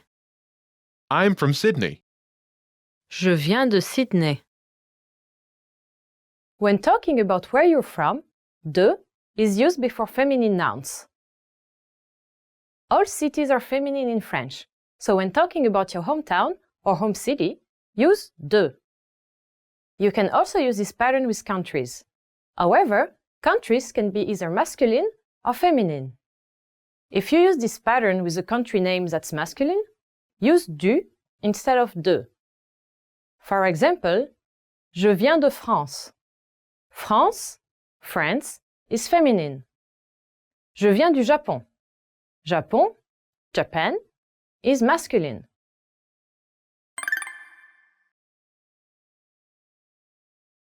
Let's look at some examples. Listen and repeat, or speak along with the native speakers. Je viens de New York. Je viens de New York. Je viens de Nantes. Je viens de Nantes. Je viens de Seattle. Je viens de Seattle. Je viens de Londres. Je viens de Londres. Je viens de Paris. Je viens de Paris. Je suis australienne.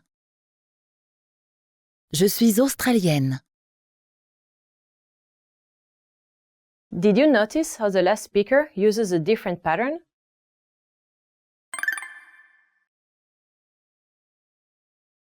She says, Je suis australienne. I'm Australian. Je suis australienne. First is Je, I. je, je Next is suis, am, as in I am. suis, suis,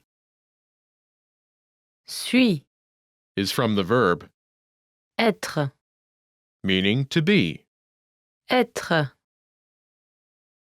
Together it's, je suis, meaning I am. je suis, After this is, australienne, meaning Australian.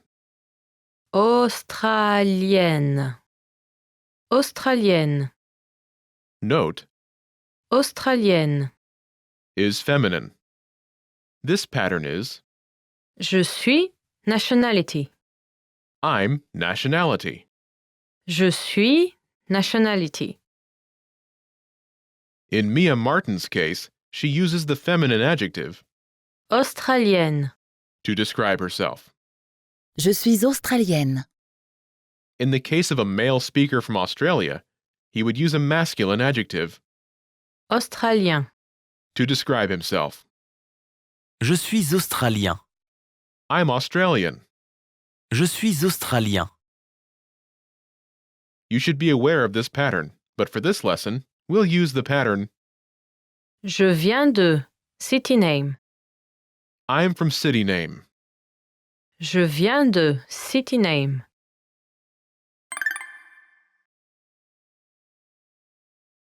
Let's review the key vocabulary. Nantes, Nantes, Nantes, Nantes. Seattle, Seattle, Seattle, Seattle.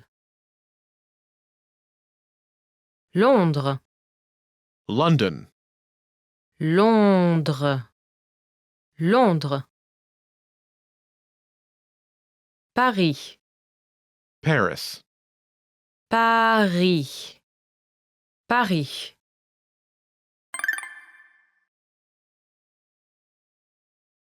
Let's review. Respond to the prompts by speaking aloud. Then repeat after me, focusing on pronunciation. Ready? Do you remember how to say New York?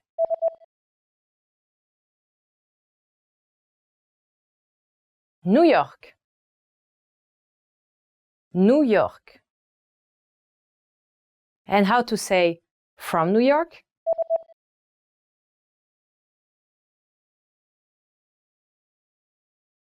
De New York. De New York. Do you remember how to say I? Je.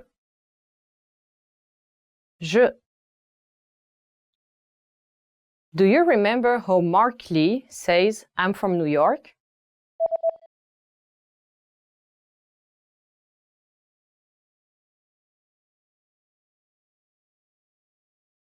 Je viens de New York. Je viens de New York. Do you remember the formal way to say you?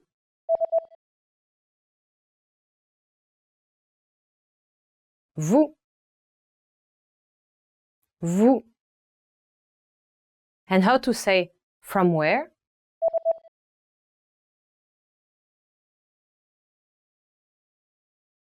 D'où. D'où. Do you remember how Hugues Henry asks, where are you from?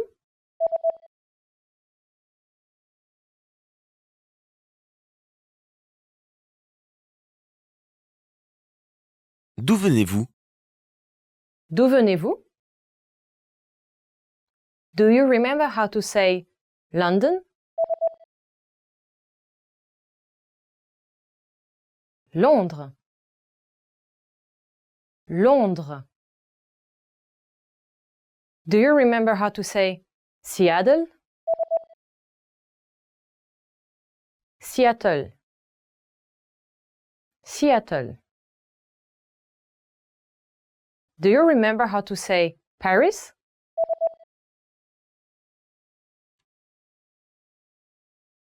Paris. Paris.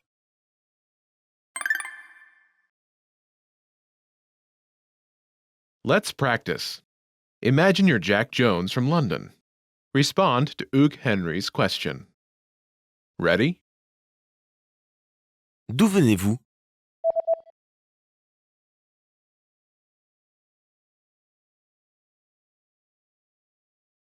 Je viens de Londres. Listen again and repeat. Je viens de Londres.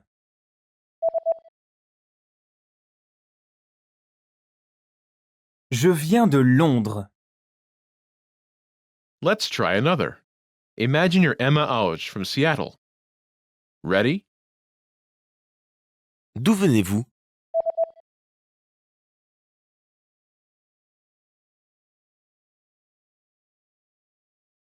Je viens de Seattle. Listen again and repeat.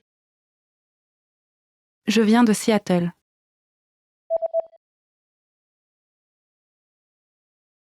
Je viens de Seattle.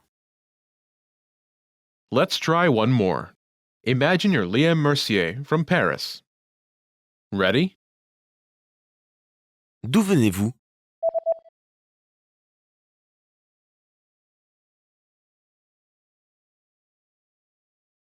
Je viens de Paris. Listen again and repeat. Je viens de Paris.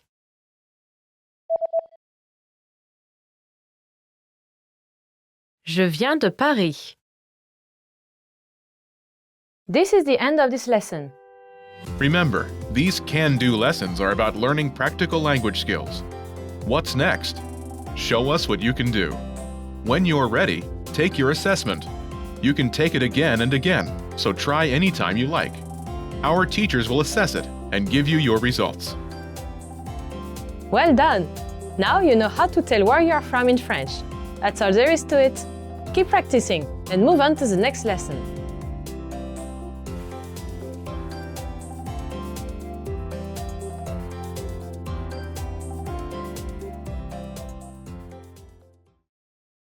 This is the end of this lesson. Now, here's what you can do to cement this conversation in your head.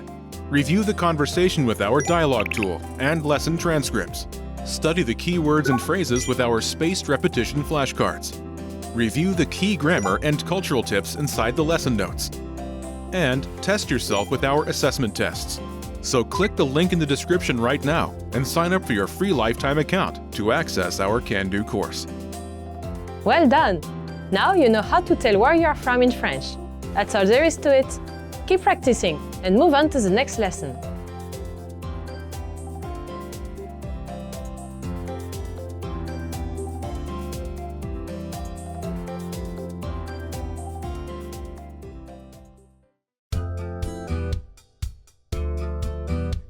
Welcome to Can Do French by FrenchPod101.com. Bonjour à tous, je suis Lia Mercier. Hi everyone, I'm Lia Mercier. In this lesson, you'll learn how to talk about your occupation in French. This is Mark Lee, and he's on a plane to France. He asks the passenger sitting next to him, Hugues Henry, "Are you a student?" Êtes-vous étudiant? Listen to the conversation and focus on Hugues' response. The speakers in this conversation use formal French. Ready? Êtes-vous étudiant? Non, je ne suis pas étudiant. Je suis investisseur. Once more with the English translation. Êtes-vous étudiant? Are you a student? Non, je ne suis pas étudiant. Je suis investisseur. No, I'm not a student. I'm an investor.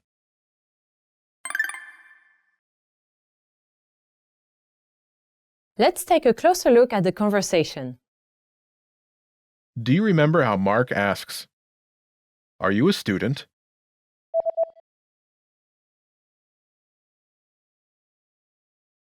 Êtes-vous étudiant? First is Être, are, as in, are you? être, être, être, Is from the verb, être, meaning to be. être. After this is Vous, the plural form of you, as in you all. But here it's the formal way to address a single person. vous, vous. Together, Êtes-vous, are you, when addressing a single person. êtes-vous, Last is the word étudiant, student. étudiant, étudiant. In French, all nouns have grammatical gender and are either singular or plural. Étudiant, Is masculine singular. Altogether, it's êtes-vous étudiant? are you a student? Êtes-vous étudiant? Now, let's take a closer look at the response. Do you remember how Hugues says, "No, I'm not a student. I'm an investor"?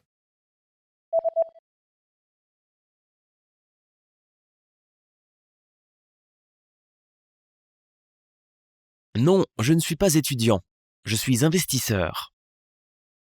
First is Non, no. non, non. It answers Mark's yes or no question, "Are you a student?" Êtes-vous étudiant? After this, Hugues specifies that he's not a student. Je ne suis pas étudiant. I'm not a student. Je ne suis pas étudiant. First is Je, I. je. After this is Ne suis pas, meaning am not. ne suis pas. Let's start with Suis, meaning am, as in I am. suis, suis, suis. Is from the verb Être, meaning to be. être. Before the verb is Ne, ne, ne. after the verb is Pas, pas, pas. together Ne, pas, means not. ne, pas. Altogether, it's Je ne suis pas, I am not. je ne suis pas. Next is Étudiant, student.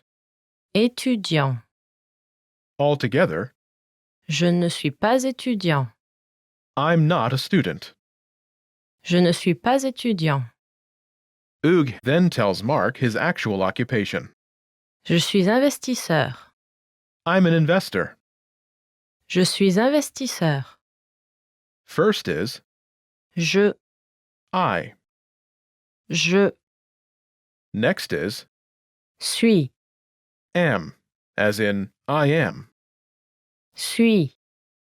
Last is Investisseur. investor. Investisseur.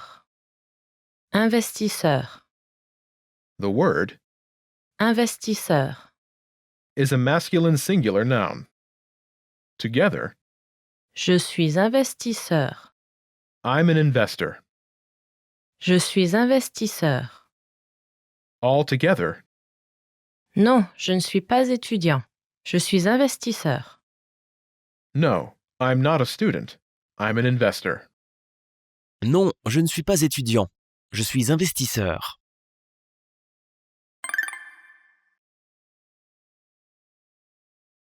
The pattern is Non, je ne suis pas occupation. Je suis actual occupation. no, I'm not occupation. I'm actual occupation. Non, je ne suis pas occupation. Je suis actual occupation. Imagine you're Emma Auge, a student. The word for female student is Étudiante.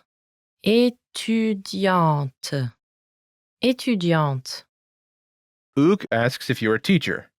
The word for a female teacher is Professeur. Professeur. Professeur. say, no, I'm not a teacher. I'm a student. Ready?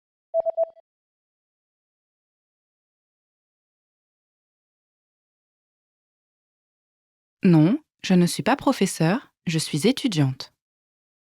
No, I'm not a teacher. I'm a student. Non, je ne suis pas professeur, je suis étudiante.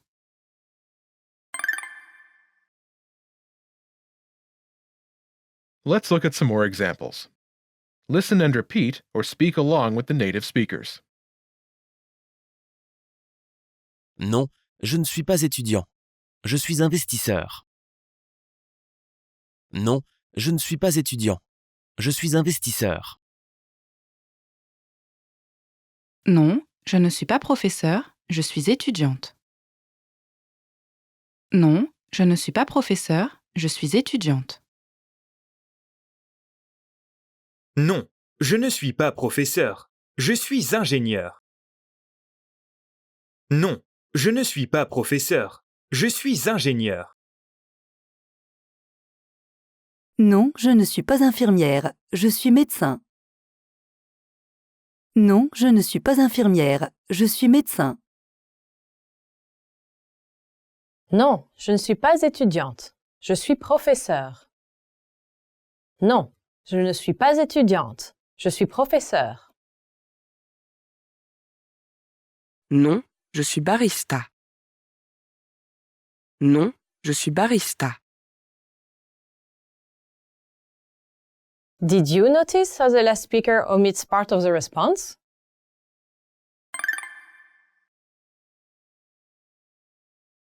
Non, je suis barista. No, I'm a barista.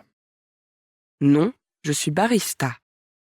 When directly responding to someone's question, it's often possible to omit part of the response. Here, by simply answering, Non, no, there's no need to say, je ne suis pas étudiant. I'm not a student. The pattern is, Non, je suis actual occupation. no, I'm actual occupation. Non, je suis actual occupation.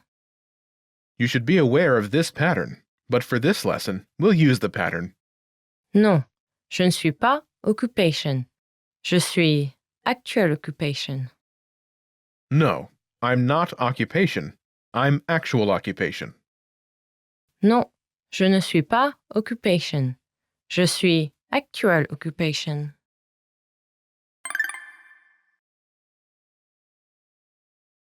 Let's review the key vocabulary. Student, Étudiant. Étudiant. Étudiante. Étudiante. Teacher. Professeur. Professeur.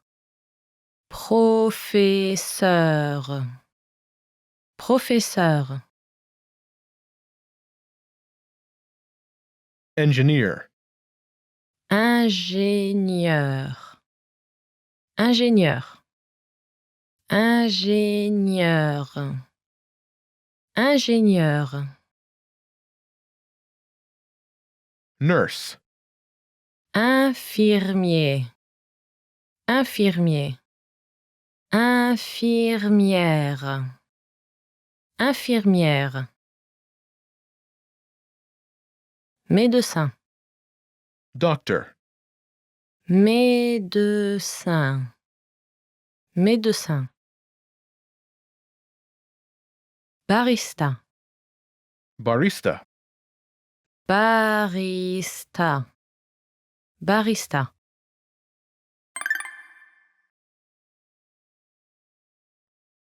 Let's review. Respond to the prompts by speaking aloud.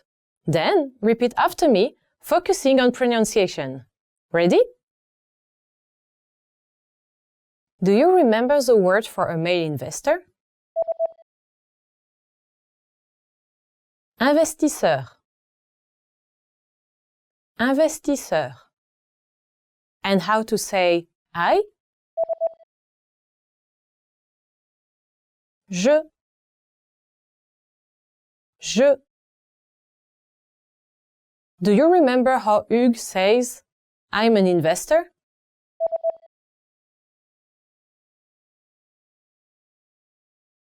Je suis investisseur. Je suis investisseur. Do you remember the word for a male student? Étudiant. Étudiant. Do you remember how Hugues says, I'm not a student?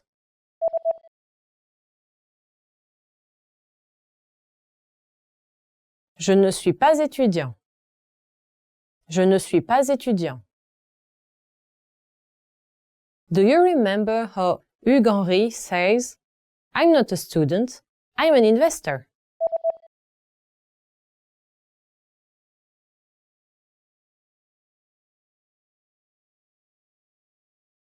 Je ne suis pas étudiant, je suis investisseur. Je ne suis pas étudiant. Je suis investisseur. Do you remember the formal way to say you? Vous. Vous. Do you remember how Mark Lee asks, Are you a student? Remember, Mark uses formal French.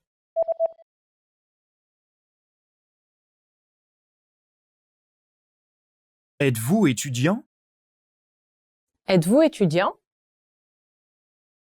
Do you remember the word for a female student? Étudiante. Étudiante. And the word for a male teacher? Professeur. Professeur. Do you remember the word for a female teacher? Professeur. Professeur. Do you remember the word for a male engineer? Ingénieur. Ingénieur.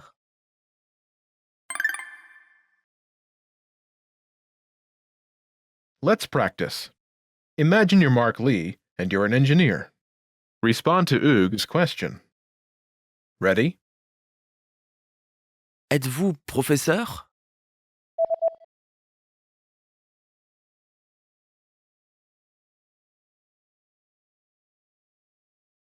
Non, je ne suis pas professeur. Je suis ingénieur. Listen again and repeat. Non, je ne suis pas professeur. je suis ingénieur.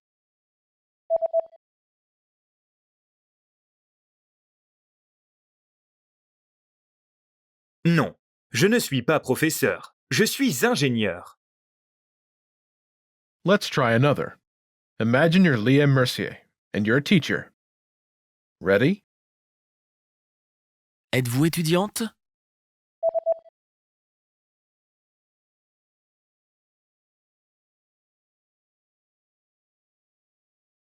Non, je ne suis pas étudiante. Je suis professeure. Listen again and repeat. Non, je ne suis pas étudiante. Je suis professeure.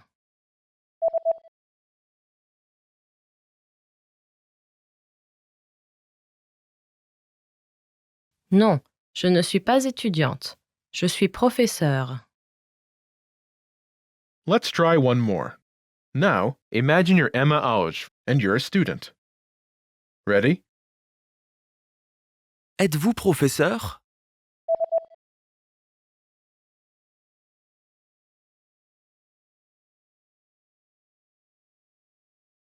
Non, je ne suis pas professeur. Je suis étudiante. Listen again and repeat. Non, je ne suis pas professeur. Je suis étudiante.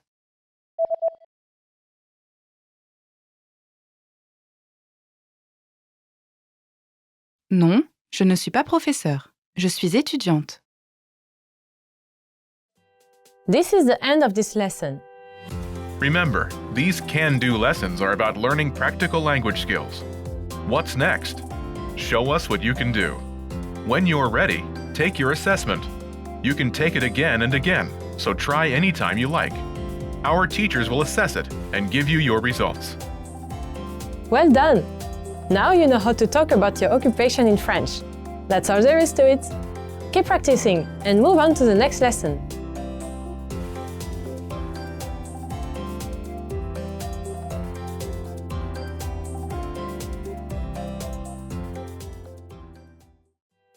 This is the end of this lesson. Now, here's what you can do to cement this conversation in your head. Review the conversation with our dialogue tool and lesson transcripts. Study the key words and phrases with our spaced repetition flashcards. Review the key grammar and cultural tips inside the lesson notes. And test yourself with our assessment tests. So click the link in the description right now and sign up for your free lifetime account to access our Can-Do course. Well done! Now you know how to talk about your occupation in French. That's all there is to it. Keep practicing and move on to the next lesson.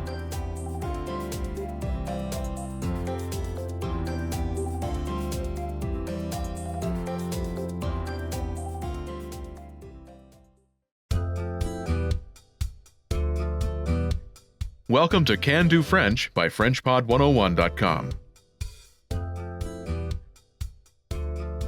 Bonjour à tous, je suis Leah Mercier. Hi everyone, I'm Leah Mercier. In this lesson, you learn how to give your phone number. This is Mark Lee, and he's at City Hall registering his address. The civil servant who is helping him says, "Your phone number, please." Votre numéro de téléphone, s'il vous plaît. Listen to the conversation and focus on the response. Note, the civil servant in this conversation uses formal French. Ready? Votre numéro de téléphone, s'il vous plaît. Mon numéro de téléphone est le 06 00 34 57 00. Once more with the English translation. Votre numéro de téléphone, s'il vous plaît. Your phone number, please. Mon numéro de téléphone est le 06 00 34 57 00. My phone number is 06 00 34 57 00.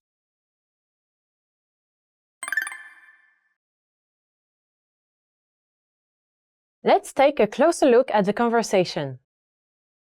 Do you remember how the civil servant says, "Your phone number, please"?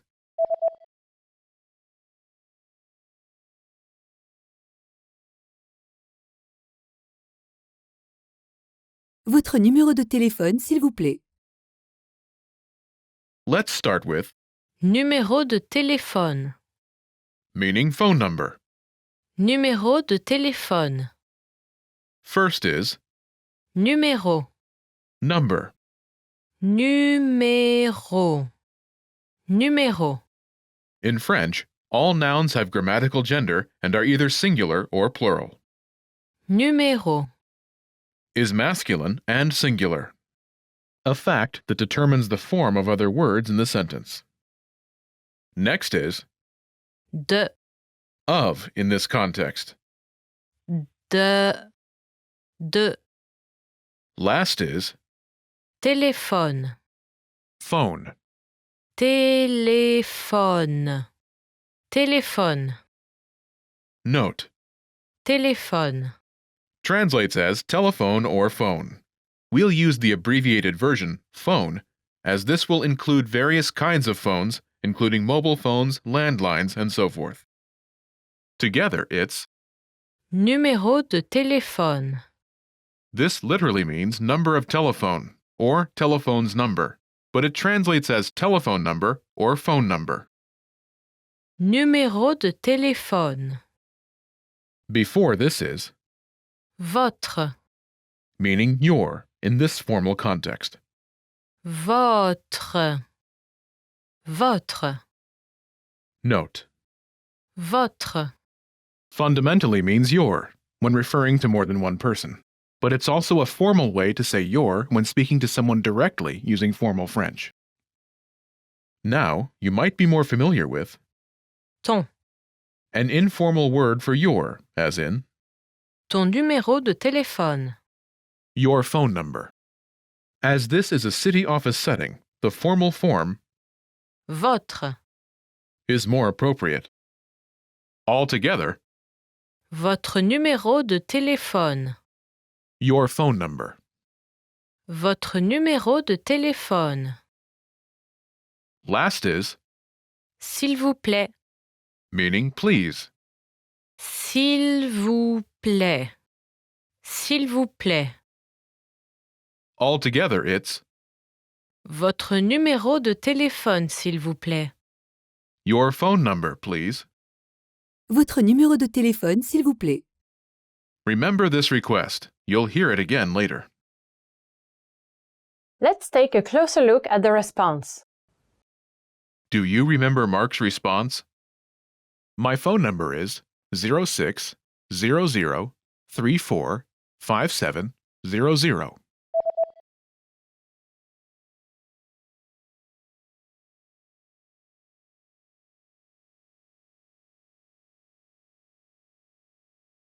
Mon numéro de téléphone est le 06 00 34 57 00. Do you remember the phrase for phone number?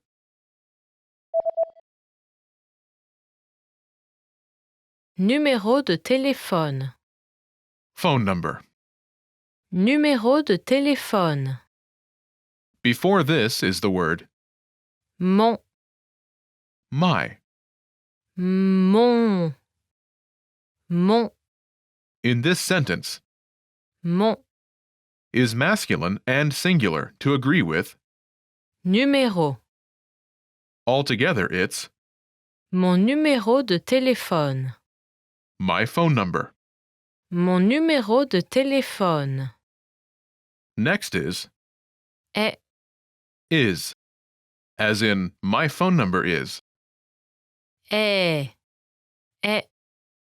Est. Is from the verb Être. meaning to be. Être. Together, it's Mon numéro de téléphone est. my phone number is. Mon numéro de téléphone est.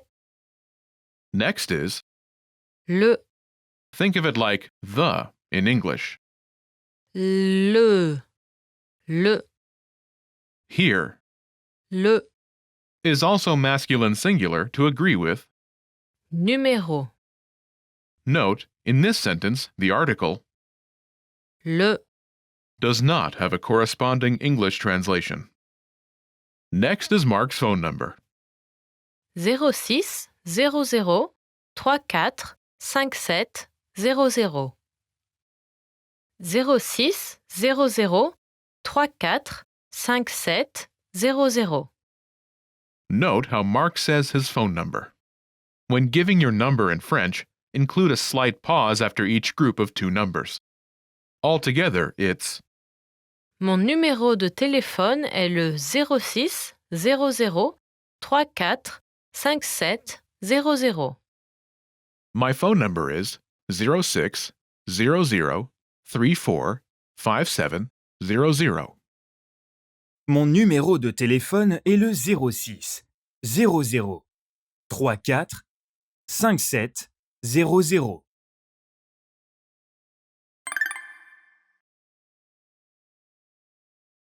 The pattern is Mon numéro de téléphone est le phone number.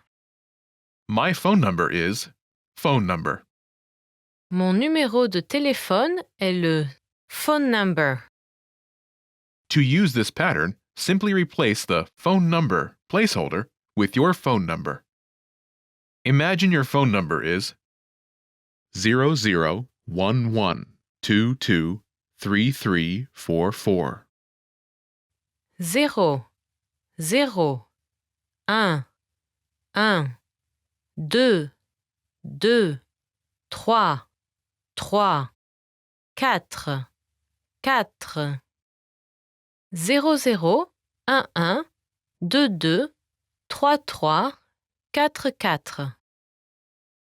Say, my phone number is 0011223344. Ready?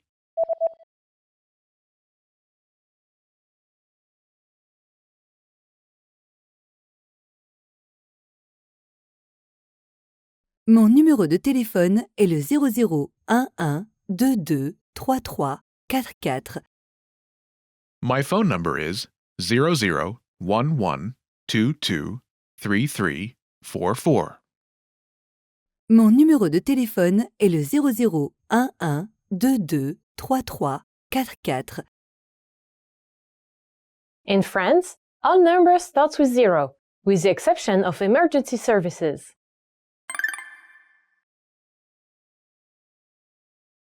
Let's look at some examples.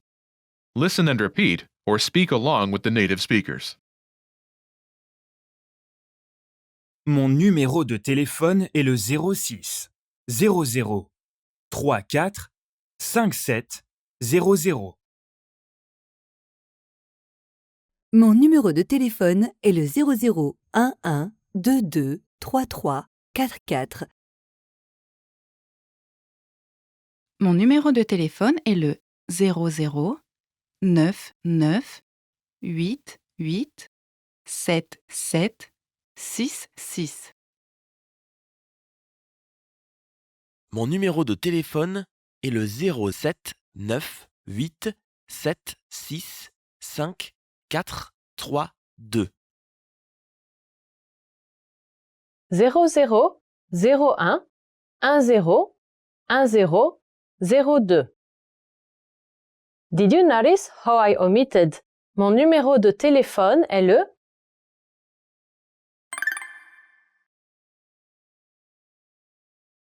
00 01 10 10 02. 0001101002. When directly responding to a request, it's often possible to omit part of the response. Here, by simply giving your phone number, there's no need to say, Mon numéro de téléphone est le. My phone number is. The pattern is, Phone number. you should be aware of this shortcut, but for this lesson, we'll use the sentence pattern. Mon numéro de téléphone est le phone number. My phone number is phone number. Mon numéro de téléphone est le phone number.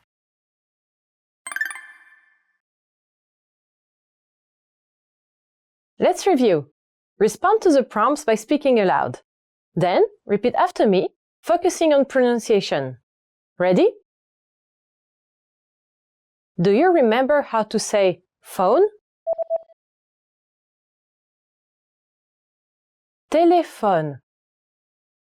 Téléphone. And how to say number? Numéro. Numéro. Do you remember how to say phone number?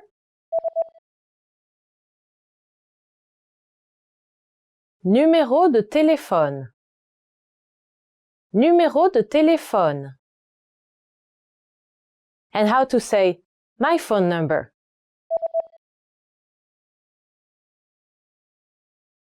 Mon numéro de téléphone. Mon numéro de téléphone. Do you remember how to say my phone number is? Mon numéro de téléphone est? Mon numéro de téléphone est? Do you remember how Mark says, my phone number is 0600345700?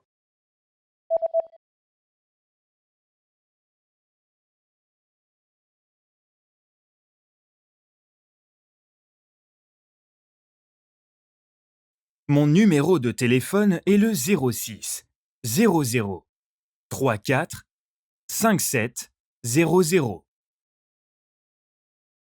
Mon numéro de téléphone est le 06 00 34 57 00. Do you remember the formal way to say your phone number?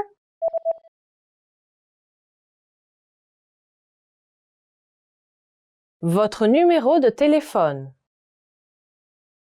Votre numéro de téléphone. And how to say please? S'il vous plaît. S'il vous plaît. Do you remember how the civil servant says, your phone number, please?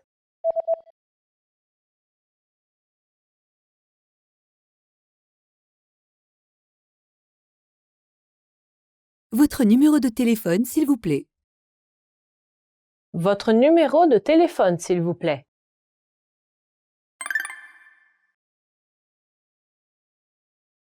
Let's practice. Imagine you're Karen Lee and your phone number is 08 72 36 90 66. Respond to the civil servant's request. Ready? Votre numéro de téléphone, s'il vous plaît.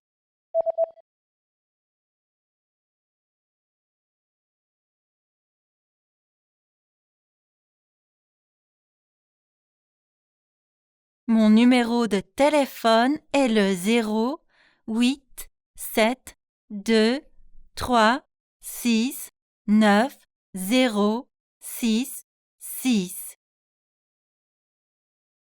Listen again and repeat.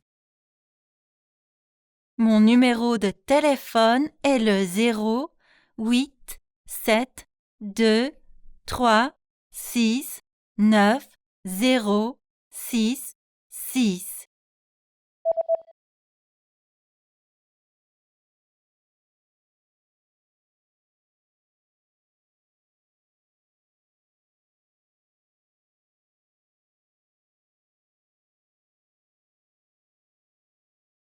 Mon numéro de téléphone est le 0 8 7 2 3 6 9 0 6 6. Let's try another. Imagine you're Ben Lee and your phone number is 01 10 10 02 03. Ready? Votre numéro de téléphone, s'il vous plaît.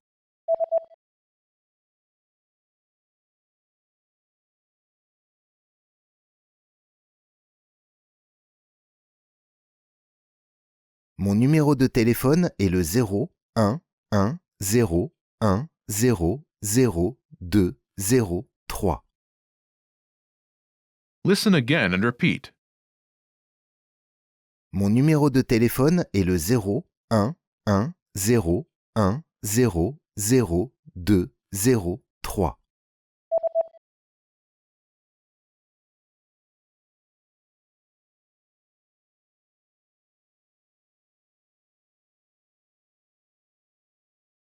Mon numéro de téléphone est le 0, 1, 1, 0, 1, 0, 0, 2, 0, 3.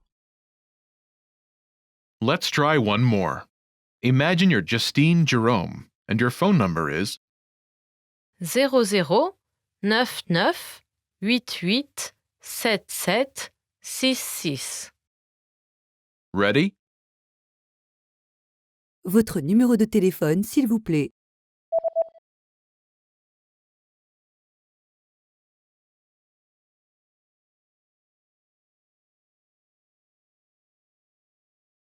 Mon numéro de téléphone est le 00 99 88 77 66. Listen again and repeat. Mon numéro de téléphone est le 00 99 88 77 66.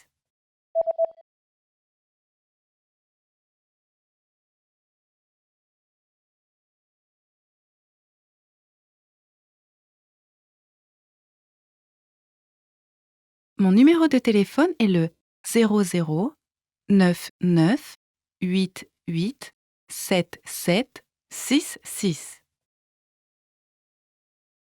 This is the end of this lesson. Remember, these can-do lessons are about learning practical language skills. What's next? Show us what you can do. When you're ready, take your assessment. You can take it again and again, so try anytime you like. Our teachers will assess it and give you your results. Now you know how to give your phone number in French. That's all there is to it. Keep practicing and move on to the next lesson.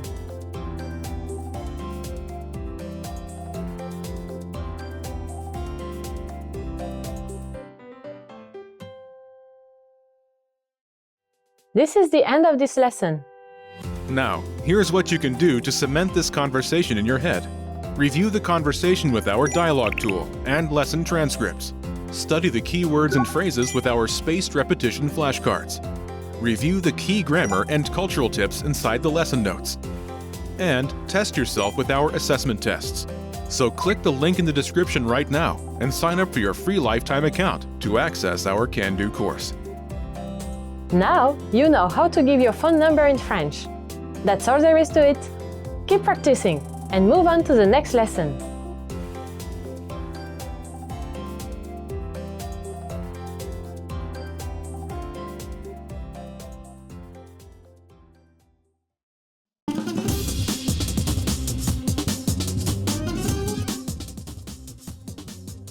Hi, welcome to Introduction to French. My name is Alicia, and I'm joined by...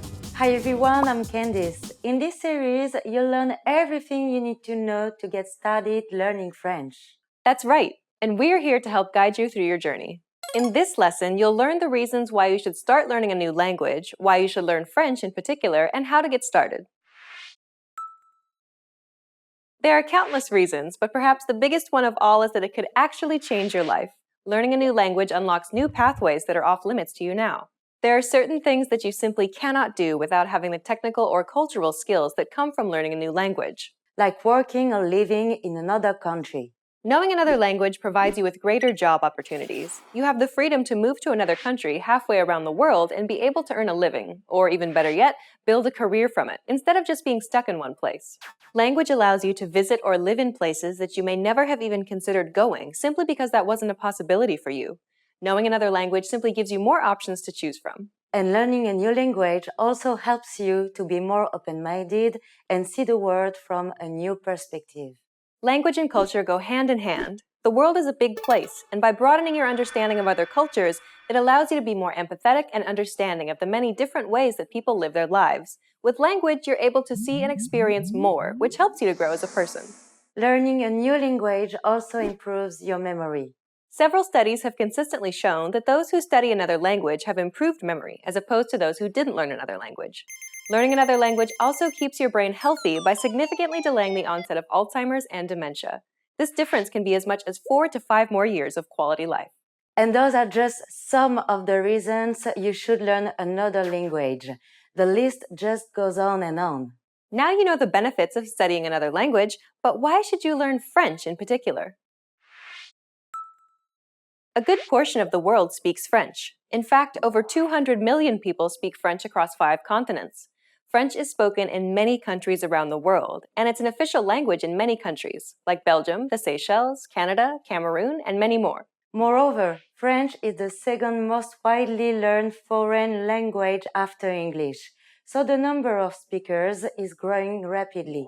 It's currently the 9th most spoken language in the world. And what about the fact that France is the 6th largest economy in the world? The aerospace industry in France is huge. There's a special cluster of aerospace engineering companies and research centers in France called the Aerospace Valley. And of course, French wines are a lucrative industry as well, not to mention perfumes and cosmetics. Knowing French then opens up many career and business opportunities for you. If you want to visit France, you must be warned. The majority of French citizens do not like or aren't able to speak English. Even in tourist places like Paris. If you make an effort to speak French and to learn their culture, however, you will be much more warmly welcomed. Learning French will help you during your trip, even if you're a beginner. French people will treat you much more nicely. Okay then, we've talked about why you should start learning a language and why you should start learning French, but how can you get started, Candice? Well, it's as simple as learning your first word in French and building up from there. The good news, though, is that you already know some French. Mirage, façade, encore, souvenir. These are all French words that you will easily recognize because these words exist in English too. This is because both English and French are derived from Latin. In fact, roughly 30% of all English words used today share their origins with French words. Not only this, but there are also English loan words used in French. Words such as babysitter, bacon, weekend, super are all English words that are used in French on a daily basis. This means that you already know a very large portion of French vocabulary. Yes, that's right. So learning French is much easier than you think. Okay, let's teach you something that you might not know, but it's very useful. Merci. It means thank you in French. It's one of the most basic phrases and perhaps one of the most useful phrases for you to learn. Merci. Now you try. Merci. One more time. Merci. You can also add beaucoup to add greater emphasis. Merci beaucoup. Try it. Merci beaucoup. One last time. Merci beaucoup. Well done. Now you know how to say thank you in French. We've covered a lot of things already, so why don't we wrap up the first lesson and recap what we've learned. In this lesson, you learned that studying another language has many benefits, such as providing new job and business opportunities. Learning French will allow you to experience more of the culture, and to say thank you in French, it's merci or merci beaucoup. In the next lesson, we're going to take a look at the basics of French pronunciation, so be sure to watch the next video. See you in the next lesson. Bye! Bye!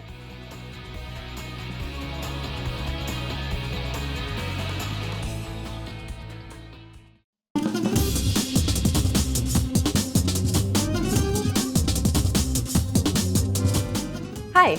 Welcome to Introduction to French. My name is Alicia, and I'm joined by... Hi everyone, I'm Candice. In this lesson, you'll learn the basics of French pronunciation. In the previous lesson, you learned that roughly 30% of all English words share their origins with French words. Because of this, French pronunciation is quite similar to English. In fact, there are more common sounds than there are different ones. For example, bout, sandwich, daim, gain. Chances are you can imitate these words without much difficulty because these words use common sounds that exist in English. Of course, There are a few differences between French and English sounds too. Agneau, roux, huit, cent. These unfamiliar sounds are the ones that you need to focus on and practice. Let's take a look at some of those sounds. A big aspect of French pronunciation relates to nasalization. Nasalization simply means to pronounce something through the nose. For example, the M and N sounds are considered nasal consonants because the air escapes your nose when you pronounce these sounds. In French, some vowels can be pronounced through the mouth or through the nose. Compare oral vowels with nasal vowels in French. Une, un, sonne, son, certaine. Certain. Nasal vowels are used often in French, so it's important that you learn them in the near future. Another unique French sound is the guttural R sound. Roux, resté, ris. This R sound is pronounced at the back of the mouth. It sounds almost as if you're gargling. Lastly, let's take a look at the French U sound. U, chute, rue, tu. To pronounce this sound, try saying E as in sea, and then from there, slowly round your lips. U. French is renowned for being a language full of silent letters, particularly at the end of words. Consider the following. Je vais manger au restaurant. The S in the word vais, the R in the word manger, and the T at the end of restaurant are all silent letters. We don't actually pronounce them in French. Listen to it again. Je vais manger au restaurant. In fact, most of the time, the last letter of a French word is actually silent. Coup, froid, vous. There are, of course, exceptions to this rule. Let's look at the most common case, when the next word starts with a vowel. Ordinarily, the final letter of a French word is silent. Vous. The final S in this word is silent, but when the next word begins with a vowel, vous avez. The S is no longer silent and is instead pronounced like a Z sound. Vous avez. The two words are connected by the Z sound and pronounced as if they were a single word. This linking of words through the activation of the silent letter is a common phenomenon in French known as liaison. It's the special quality which makes French sound the way that it does. Let's look at a few more examples of liaison in action. Tout, tout homme, un ami. Neuf, 9 ans. Gentil, gentil enfant. Liaisons may seem a little difficult to learn at first, but they will only get easier and more intuitive by the time you get used to pronouncing whole sentences in French. Okay, let's wrap up this lesson by recapping what we've learned. In this lesson, you learned that there are more familiar sounds than unfamiliar sounds in French. We showed you some unfamiliar sounds like nasal vowels, the guttural R, and the French U. You also learned that the final letter in a French word is usually silent, and that the letter becomes active if the next word starts with a vowel. This process is known as liaison.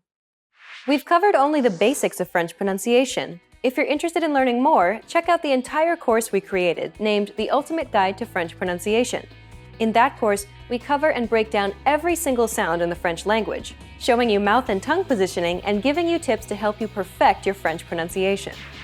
In the next lesson, we'll introduce you to the basics of French grammar, where you'll learn about French word order and how to build basic phrases in French. See you in the next lesson. Bye! Bye!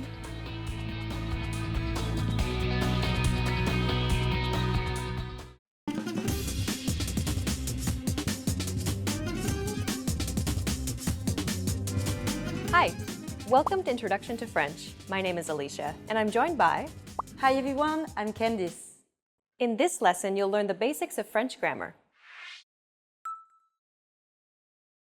In some languages, like French, nouns are divided into different classes.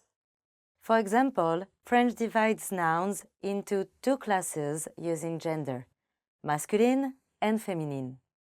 Let's take a look at some masculine nouns. Lit, fromage, village, livre.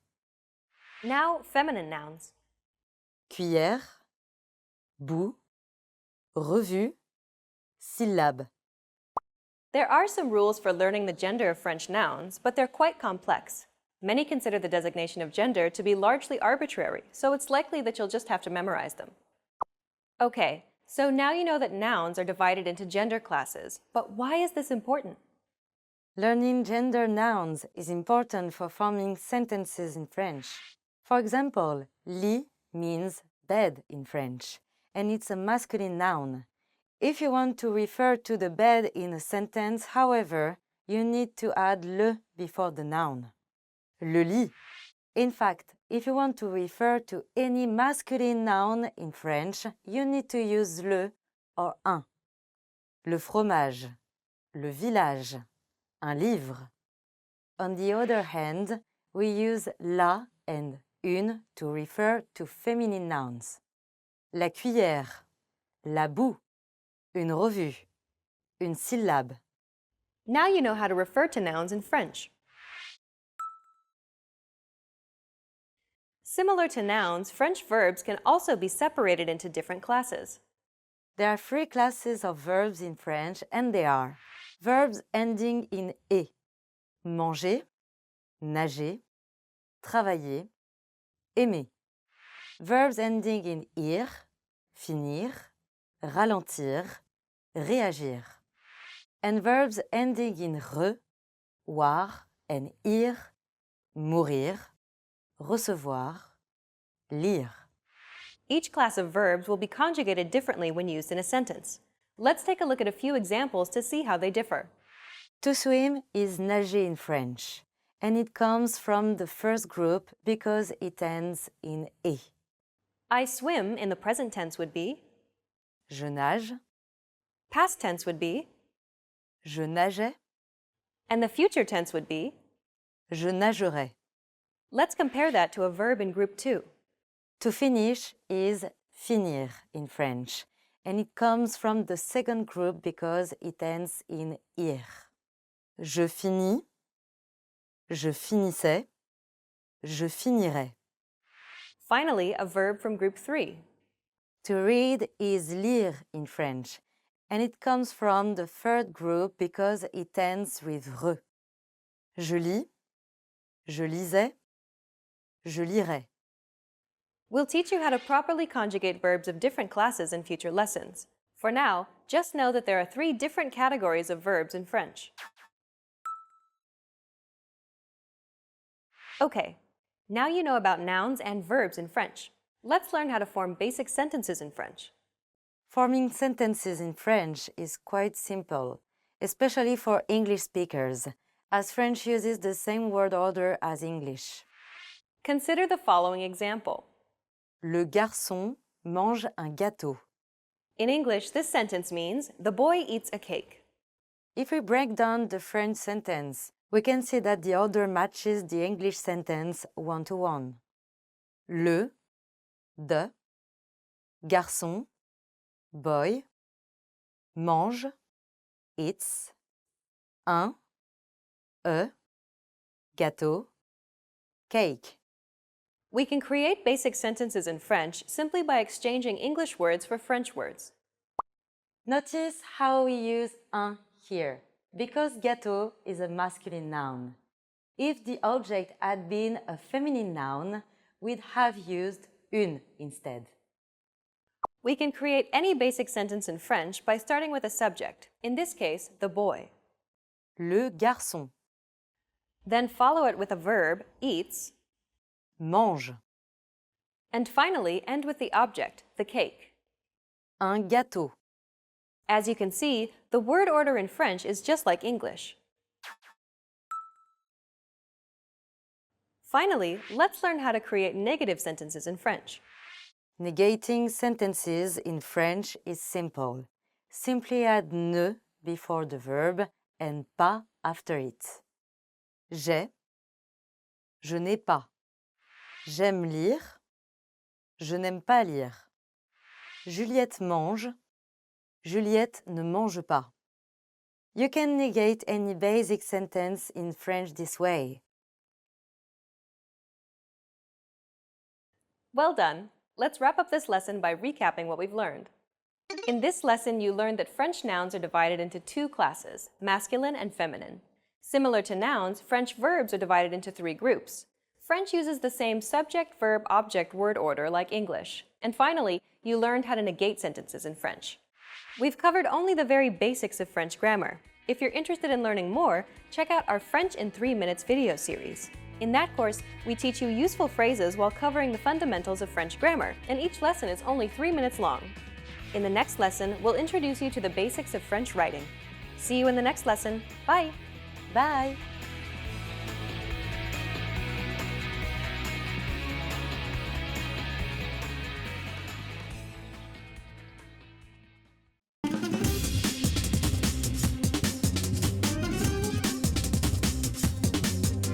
Hi! Welcome to Introduction to French. My name is Alicia, and I'm joined by... Hi everyone, I'm Candice. In this lesson, you'll learn the basics of French writing. French uses the exact same alphabet as English, the Latin alphabet, which consists of 26 letters. Unlike English, however, French also uses a few accents that can be added to vowels and this other character known as the cédilla. These characters aren't recognized as distinct letters in French, though. Let's take a look at these accents in a bit more detail. Accents are simply markers that appear on top of letters to indicate some extra information. What that information represents depends on the type of accent. Accents may look intimidating at first, and their function may seem complicated, but in fact is quite simple. Once you understand them, they actually help you rather than confuse you. There are a total of 5 accents in French, 4 of which appear over vowels, and 1 for the letter C. The acute accent, the grave accent, the circumflex, the diaresis, and the cédilla. Not all accents can be used with all vowels, so only certain accents will appear over certain letters. The acute accent, for example, can only appear over the letter E. E. It looks like a rising diagonal line going from left to right. You'll never see this accent used with any other letter in French. The acute accent indicates that you must pronounce the E as follows. E. E. It sounds like the E in hey. Appelle, appeler, chante, chanter. So whenever you see this accent, pronounce the E as follows. E. Next is the grave accent. It looks like a falling diagonal line going from left to right. This accent can only appear over the letters A, E, and U. This accent helps distinguish between words that would otherwise be spelled the same. For example, A and A, ou and ou. When it appears over the letter E, however, it indicates that you must pronounce it as follows. E. It sounds like the E in bête. Mère, frère. Next is the circumflex accent. It looks like a little rooftop. It's used to indicate a change in pronunciation and to distinguish words that would otherwise be spelled the same. The circumflex appears over all vowels. An E with a circumflex accent on top is pronounced exactly the same way as the previous grave accented E. Like the E in bête. Pêche, fête. An A with a circumflex accent on top is pronounced A. It sounds like the A in father. Pâte, hâte, château. An I with a circumflex accent on top does not affect the pronunciation of a word. It exists merely due to historic purposes relating to a word. Naître, abîme, mettre. And like I, a U with a circumflex accent does not influence the pronunciation of a word. However, it is sometimes used to distinguish words that would otherwise be identical. Sur, du. The next accent is the diaresis. It looks like two small dots, and it can appear over the letters E, I, U, and Y in French. Whenever this accent appears above a letter, it indicates that you must pronounce this letter separately from the preceding syllable. For example, Naïve, Noël, maïs. the cedilla is a C with a special hook underneath. The function of the cedilla is simple. It changes the pronunciation of the letter C from a K to an S sound. So ordinarily, a French C would be pronounced Cassé, but a cedilla would be pronounced ça. Like an S sound. Like English, French capitalizes the first letter at the beginning of a sentence. Je mange du pain. Unlike English, however, there are a number of words which are not capitalized in French. The personal pronoun for I is capitalized in English, but not in French. Il pense que je suis bête. For example, days of the week are capitalized in English, but not in French. Lundi, mardi, mercredi. Months of the year aren't capitalized either. Janvier, février, mars. Nor are languages. Le français, l'anglais, le russe. Consider the following example. Le 14 juillet, c'est la fête nationale française. Notice how July and French are not capitalized. J'apprends l'espagnol. I is capitalized here because it's the first letter at the beginning of a sentence, but Spanish isn't. There are some more capitalization rules, but those are the most common ones you'll encounter. Well done! Let's wrap up this lesson by recapping what we've learned. In this lesson, you learned that French uses the same Latin alphabet as English, consisting of 26 letters. Additionally, there's also the acute accent, grave accent, circumflex, diaeresis, and cedilla, which are used to accentuate certain letters. You also learned that I, days, months, and languages aren't capitalized in French. In the next lesson, you'll be entering French Boot Camp, where you'll learn beginner phrases to get you speaking French right away. See you in the next lesson. Bye! Bye!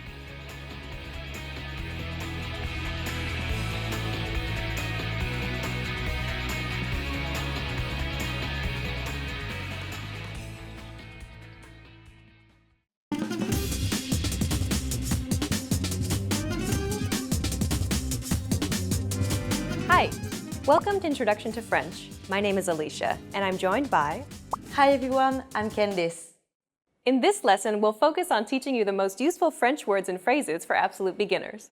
Make sure you're repeating the words out loud after I say the examples. Are you ready? Let's get started. The best phrase to learn when studying a new language is one that expresses gratitude and appreciation. If you had to learn only a single phrase, this would be it.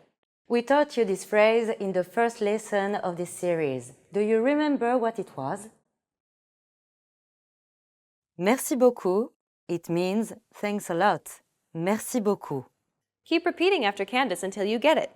Merci beaucoup. Your turn. Merci beaucoup. Merci beaucoup. One last time. Merci beaucoup. Okay, the next phrase we'll teach you is perhaps the second most useful of all phrases. It's to apologize or to excuse yourself. Excusez-moi. It means excuse me. Excusez-moi. Use this phrase when you're hustling through the busy streets of Paris. Excusez-moi. Your turn. Excusez-moi. Once more. Excusez-moi. Okay, one last time. Excusez-moi. Well done. You can also excuse yourself by saying, Pardon. try it. Pardon. And again. Pardon. One last time. Pardon. If you want to apologize directly for something you've done, you can say, Je suis désolé. Je suis désolé. Je suis désolé. One more time. Je suis désolé. Well done. Now you can say thank you, excuse me, and I'm sorry in French. Let's move on. Asking where something is an incredibly important and useful phrase to learn. You're going to need this when you're asking where the bathroom, the train station, or where the hotel is. To ask where something is, say, Pouvez-vous me dire où se trouve? And then add the place or location. Pouvez-vous me dire où se trouve? Pouvez-vous means can you. Me dire means tell me. Où means where. And se trouve means is located. Altogether, it means, can you tell me where something is located? For example, if you wanted to say, can you tell me where the bathroom is located? We would start with, Pouvez-vous me dire où se trouve? And then add the bathroom. Les toilettes. Pouvez-vous me dire où se trouvent les toilettes? Try it. Pouvez-vous me dire où se trouvent les toilettes?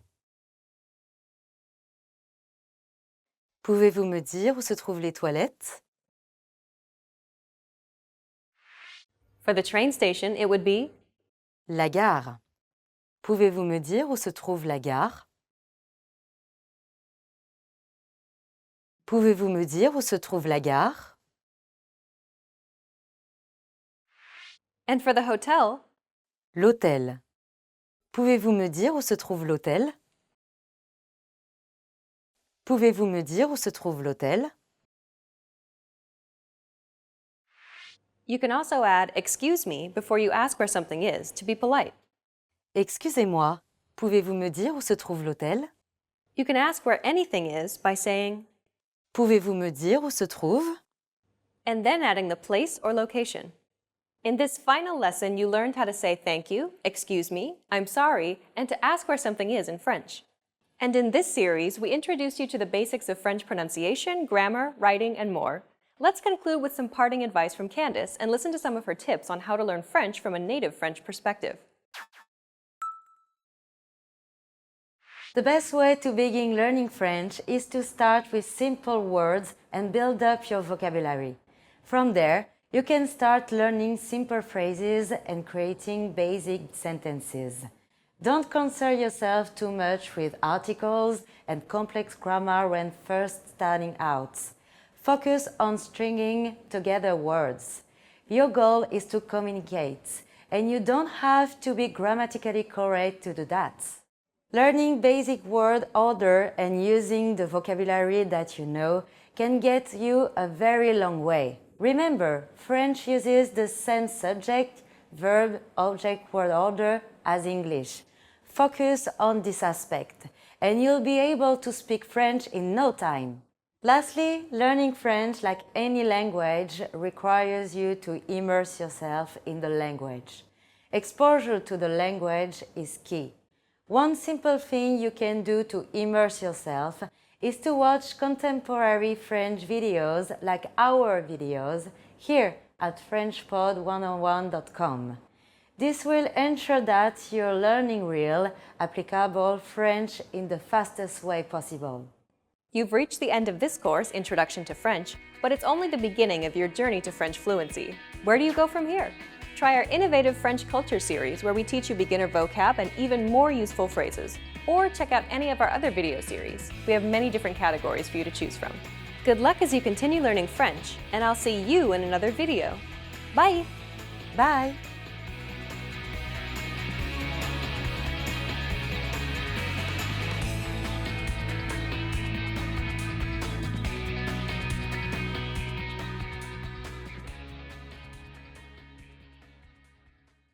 Want to master grammar so you can speak properly, express yourself better, and understand more?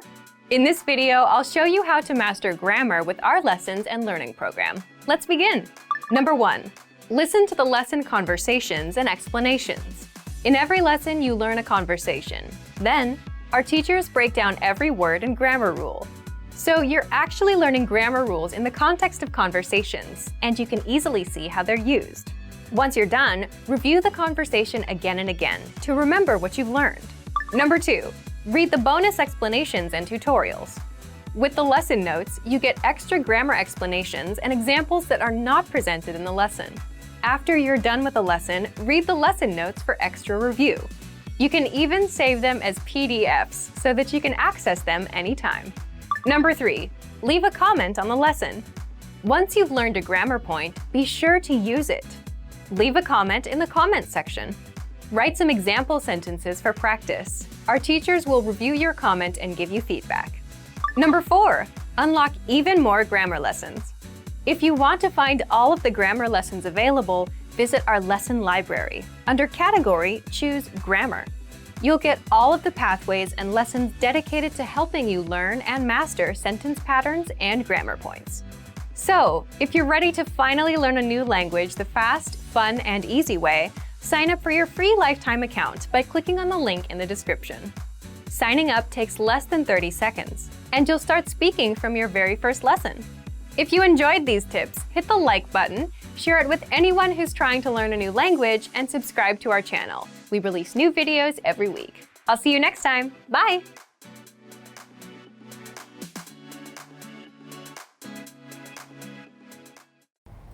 Hey everyone! Welcome back for more French. It's Pierre from France, and today's lesson will be about 3 words: déjà, encore, toujours. 3 adverbs that are often difficult to translate into English when you don't know the rules. So, without further ado, let's get started. I forgot the accent here. So 3 categories: déjà, encore, and toujours. Déjà is something that you can translate in 2 different ways, like even 3. Like the first meaning of déjà in French is like in the meaning of already or yet. It would depend if it's a question or if it's like positive affirmation. So here, this is the first case, and the second case is like when you translate it with ever or already.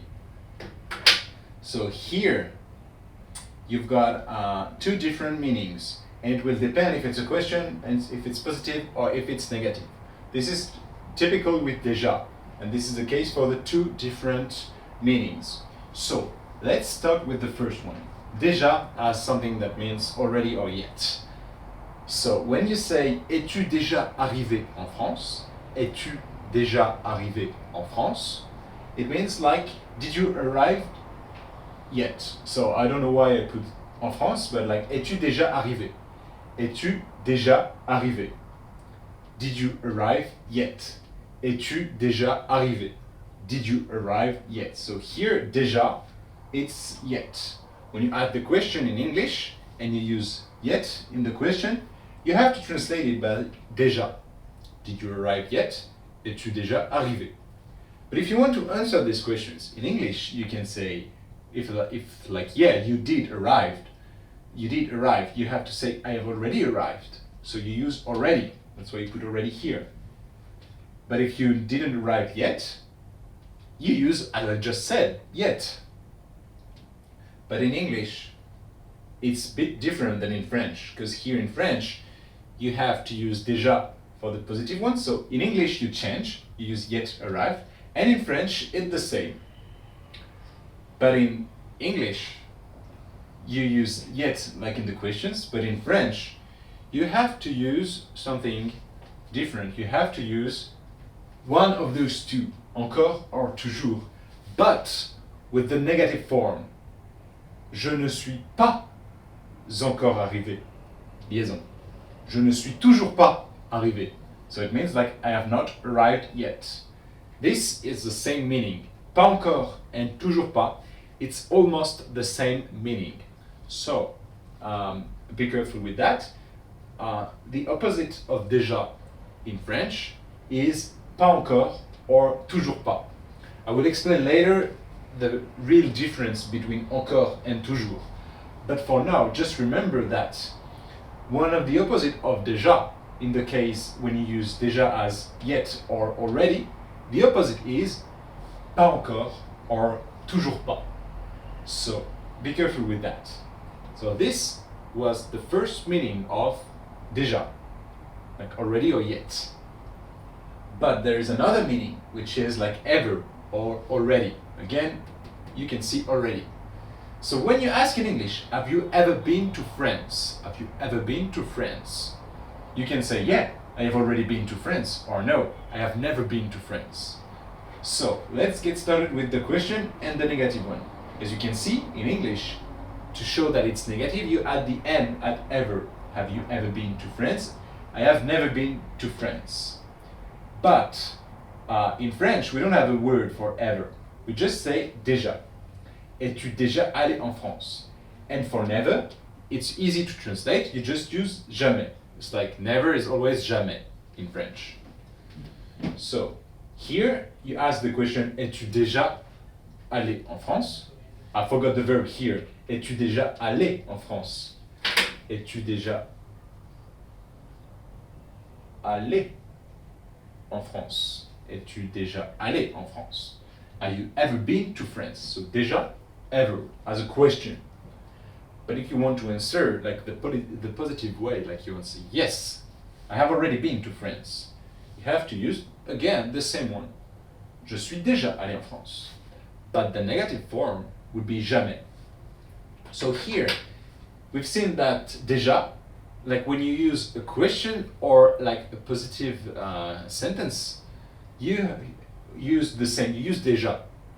But like the opposite form of déjà, the negative form, would be different depending on the meaning of the déjà.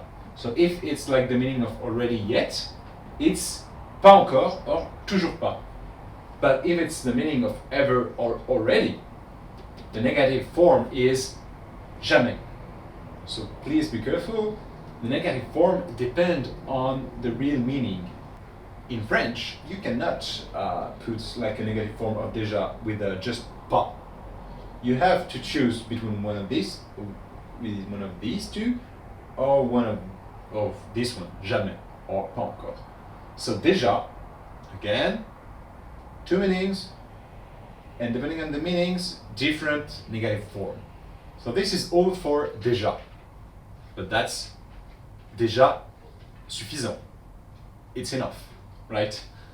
C'est déjà suffisant. It's already enough. Next one, encore. Encore, like many meanings, 3 meanings. Encore can, like one of the meaning is again. So when you say il est encore en retard, it means like, oh, he is late again. So here, encore, again. So this is the positive form. And the negative form is like in English, you just put he is not late again. You just put the negation, and in French it's the same. Il n'est pas encore en retard. But be careful, because here, when you see the sentence il n'est pas encore en retard, it's not the same pas encore.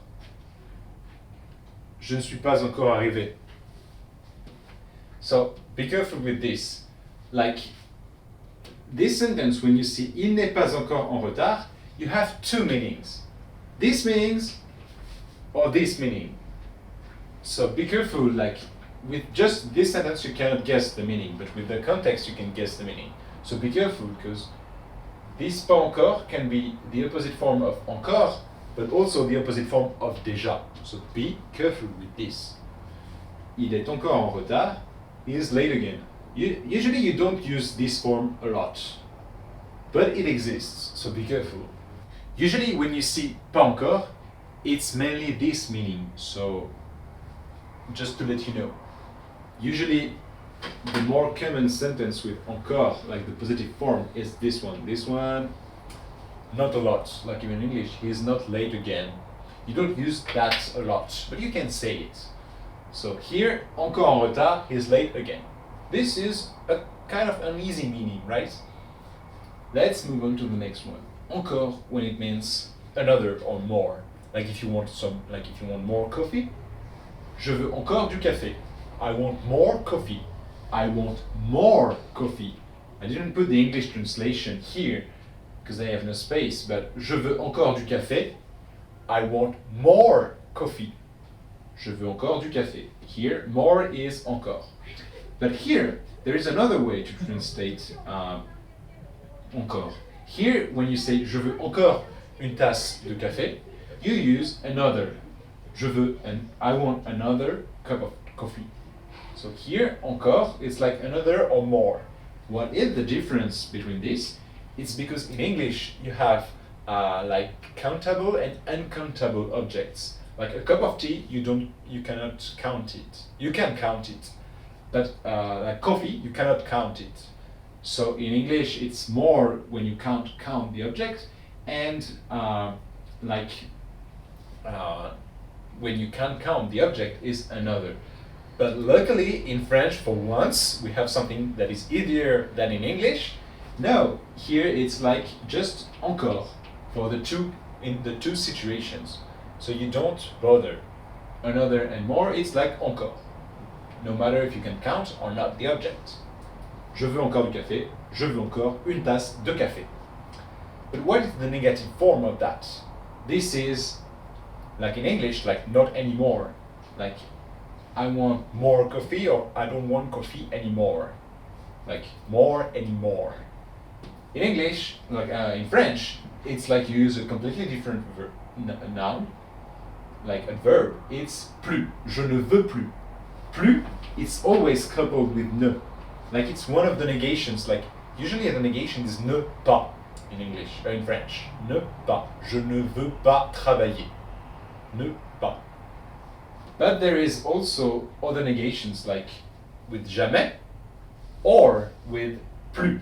So plus, it means like not anymore. So if you want to translate not anymore, not is like ne, and plus anymore. Je ne veux plus de café. So I want more coffee. I don't want I want more coffee. I don't want coffee anymore. Je veux encore du café. Je ne veux plus de café. So what about the case where like you say I don't want another cup of coffee? Like in French, you have to say je ne veux plus d'une tasse de café. But the meaning is a bit different. If you say je ne veux plus d'une tasse de café, it means that you change your mind. Je ne veux plus une tasse de café. So here there is this distinction between like countable and uncountable objects. So just remember this one. Je veux encore du café. If you cannot count the object, like I want more, you say I don't want any more. I want more, I don't want any more. So this is only the negative form. This meaning is only for objects that you cannot count. But for an object that you can count, like the meaning, if you use je ne veux plus d'une tasse de café, you have to put the D. Je ne veux plus d'une tasse de café. It means like you usually you want it, but now you don't want anymore. So this is kind of subtle. Be careful with that. But remember, like je veux encore for countable object, for uncountable objects, the negative form is plus, like in English. More, not anymore. Encore, ne plus. So this was one of the meaning, and another meaning is encore plus or encore moins. It means like even more or even less. So if you want to say like it's even more interesting, you say c'est encore plus intéressant. C'est encore plus intéressant. It's even more interesting. And if you want to use like the opposite form, like this is the positive one, you can use also the negative one. So if you want to say it's even less expensive, c'est encore moins cher. Encore moins cher. So this is like encore, here it's even. And plus it's like more, and moins it's like less. C'est encore plus, it's even more. C'est encore moins, it's even less. So this one is kind of easy, no tricks with this one. Like encore, it's just even. Those two ones, no tricks. Like encore again or encore even. Here there is like this nuance, like just one word for two words in English. So here it's for encore. And as you can see, there is also this situation where, like when you use the negative form of encore, sometimes it's this one, but more like in the most, like usually it's more this meaning, like the opposite form of déjà. So it's like not yet. So here you see that encore, encore, encore, but pas encore, which is the negative form, like not, like pas encore, pas encore. One of the translation is not yet. So I'm gonna add it. Pas encore.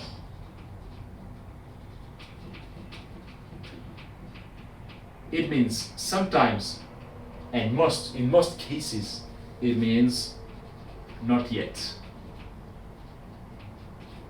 So this is one of the other meaning of encore. But sometimes pas encore, it means also not again. So you have to be careful of the meaning of the sentence. So that was for encore. Again, another or more, even, and sometimes not yet when there is pas before encore. So let's move on to the next one, toujours. Toujours, first meaning is kind of easy. It means always. Toujours as always. So if you want to say je suis toujours en retard, like in English it's like I'm always late. In English the negative form would be like the opposite of always is never. So you want to say in French you just use the opposite form of toujours, which is jamais. Never, we've seen that before. Jamais, never. So here you can see that jamais is in the same time the opposite form of toujours, but also the opposite form of déjà. So usually the classic form of jamais, the classic counterpart of jamais is toujours. But jamais is always translated by never in English. In this case it's never, and here again it's never. So, je ne suis jamais en retard, like en retard, same. Je ne suis jamais en retard. But you can also say je ne suis pas toujours en retard, and the difference between je ne suis jamais en retard and je ne suis pas toujours en retard is the same than in English when you say like like I am never late or I am not always late. Like I am never late, like it means no way that can happen, it never happened before. Like I'm never late. And you can say like I'm not always late, like sometimes, but it's not always. So like exactly the same meaning in like the difference between the two. So here, depending on the meaning, the real opposite, the real negation that you want to use, you have to choose between jamais or pas toujours, but it's the same than in English when you have to choose between never or not always. So here, it's an easy one, really easy one. Then there is another one which is encore, toujours, toujours, encore. Like here, you can substitute toujours with encore, again, like same than here, and you have to translate it by still. So here, still, when you want to use, like, you want to say, I am still here, I am still here. You can say, je suis encore là, or je suis toujours là. So here it's like, this one is belonging to the two categories, so toujours and encore. Je suis encore là, je suis toujours là. It's roughly the same meaning. It's exactly the same than here, pas encore, toujours pas. Encore, toujours, like it's roughly the same meaning. And here, it's yet, and here, it's still. So be careful. Je suis encore là, je suis toujours là. Je ne suis plus là is the negative form of this, like two positive form, but just one negative form. And again, it's like here, it's like not anymore. So when you want to say, I am still here, in English, you want to do the opposite. So you want to say, I am not here anymore. And in French, je ne suis plus là. So plus, again, even though, like plus you can see here and here. like the negative form of encore, but also the negative form of toujours in some cases. But like, it's not always the same cases, because here encore means like another or more, and here it means like still. But in English, it's kind of easy, because in both cases, like je ne veux plus de café, I don't want coffee anymore. Je ne suis plus là, I'm not here anymore. So like this one is easy, because plus is always like ne plus, ne plus, ne plus is always not anymore. So this one, it's not a problem. Plus is always the same translation. It's like jamais, it's always never. So like the negative forms is not that complicated to translate. What is important is all the meanings of the words here.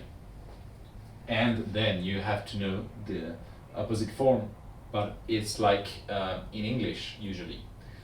So here we've seen that toujours, two different cases, and also I didn't put it back here, but here you have another meaning with toujours, which is like not yet. So toujours, three meanings: always, still, or if it's negative, not yet. But if it's negative, it's sometimes also not always. So let's sum it up. Toujours, you can translate it by always or still, and pas toujours, which is the negative form, you can translate it by not always or not yet. Toujours pas. Okay? So here you've seen that we can use encore and toujours in this case, and here again, pas encore, toujours pas. Please note that pas is not in the same place depending of the adverb, encore and toujours. Pas encore, toujours pas. So here you have two different, like it's almost synonym. Two cases, two adverbs that you can use, but just one situation. So you can wonder if there is a nuance, and there is a nuance. So here, usually, when you use toujours pas, so I'm just talking about the negative one. When you say toujours pas instead of pas encore, it's stronger, like you emphasize what you're saying. Usually it's the same, but if you want to say je ne suis pas encore arrivé, it means like, oh, okay, like someone asks you like, where are you? And you say, oh, je ne suis pas encore arrivé, like I've not arrived yet, so I'm still not here. But if you want to say je ne suis toujours pas arrivé, it can mean something more stronger, like you're tired, or you have like a plaintive tone, like like I'm still not here, like I have struggles with the subway or something like that. So when you say toujours pas, it's a bit more like you're not satisfied with the situation, like you're not here and you're not satisfied with that. So usually like the most common one is always encore, like you use encore. This is more common, but if you want to see like if you want to sound more plaintive, you can use toujours pas instead. And if you hear someone saying that, maybe it would be more plaintive, but it's not always the case. Like it's really subtle, and usually like we don't really pay attention to the real nuance between those two. So this is the case when this is negative. Toujours pas, it's like stronger than pas encore, and maybe more plaintive. But here is another one. When you want to say j'ai toujours faim, you can also say j'ai encore faim. As I said, here it's the same, like je suis encore là, je suis toujours là. Here, like it's the same. I'm using this toujours and this encore. I'm using this one. So j'ai toujours faim or j'ai encore faim. It means like I am still hungry. But be careful, because just for this one, j'ai toujours faim, you can also translate it by I'm always hungry. It depends on the meaning. So here you have two meanings. This one, with only j'ai toujours faim, you have two meanings. But this one, j'ai encore faim, you have only one meaning. like I am always hungry. So I'm gonna clarify that. This one, you can translate it like this. And for this one, it's only this one. So as you can see here, in English, you have two different meanings. Like you can understand the difference. But in French, j'ai toujours faim, like those two sentences, you can translate them with the same sentence if you use j'ai toujours faim. But if you really want to make the disambiguation, you translate the first one by this one and you translate the second one by this one. But you can also translate the second one with the first one, j'ai toujours faim. So, this is just like to make you more attentive to this possibility. But here I want to explain the nuance between encore and toujours. So, I am using j'ai toujours faim as I am still hungry. So let's say we don't care about I am always hungry because it's not like the meaning that is interesting here. Let's say that I want to say j'ai toujours faim, not as I am always hungry, but as I am still hungry. What is the difference between j'ai toujours faim and j'ai encore faim? I am still hungry. Two ways to say it in French. And to be honest, there is no real nuance between this. J'ai toujours faim, or I am still hungry, j'ai encore faim, j'ai toujours faim. It's roughly the same meaning. But here, maybe one subtlety would be, like one thing that is subtle is j'ai encore faim. It means like I want more. When you say j'ai encore faim, I want more. But if you say j'ai toujours faim, it means like the situation is still the same. So with like the positive one, toujours, emphasize the fact that the situation is still the same. And here, when you want to say j'ai encore faim, since encore has a meaning of like again or more, like you want something, you want some, like you want addition. So the subtlety, the nuance would be like with this, you want something, you expect something, you expect an addition. But j'ai toujours faim, it's more like you constating, like you stating that the situation is still the same. So we've seen that toujours, encore, and déjà have many ways to translate. You can translate them in many ways. Déjà, like already, yet, or ever already.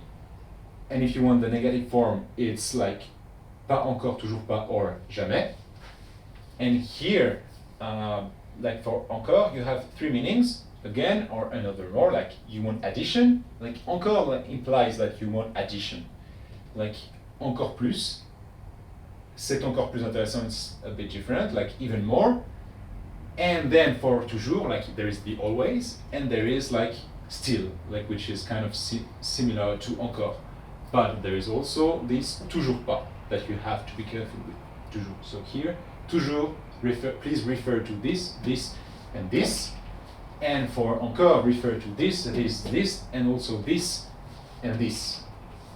So that's all for today. I hope you understood the differences between those three adverbs. If you really like this video, you can click on the like button and subscribe to our channel. And you can also leave a comment in the comment sections down below. If you want some more resources on French learning, you can go to on our website, like FrenchPod 101. This is a really good website to get more resources and improve your French. So I hope you like it, and see you on next time. Hey watchers! This week we're gonna learn about top 25 French phrases. Let's go! Bonjour! Bonjour is hello. Bonjour, bonjour, bonjour. Hey! Okay, now you can say bonjour any time of the day, even if it's night. Salut, hi. Hi is salut. Salut, comment ça va? Hey, how you doing? So salut is like bonjour, and you can also use it to say hi and to say goodbye. So when you leave, you can also say salut, à la prochaine. Ça va. How are you? You can say ça va, like just after salut, ça va. Or bonjour, ça va. Or comment ça va? If you only say ça va, it's kind of missing something, so put it after a greeting. So, how are you?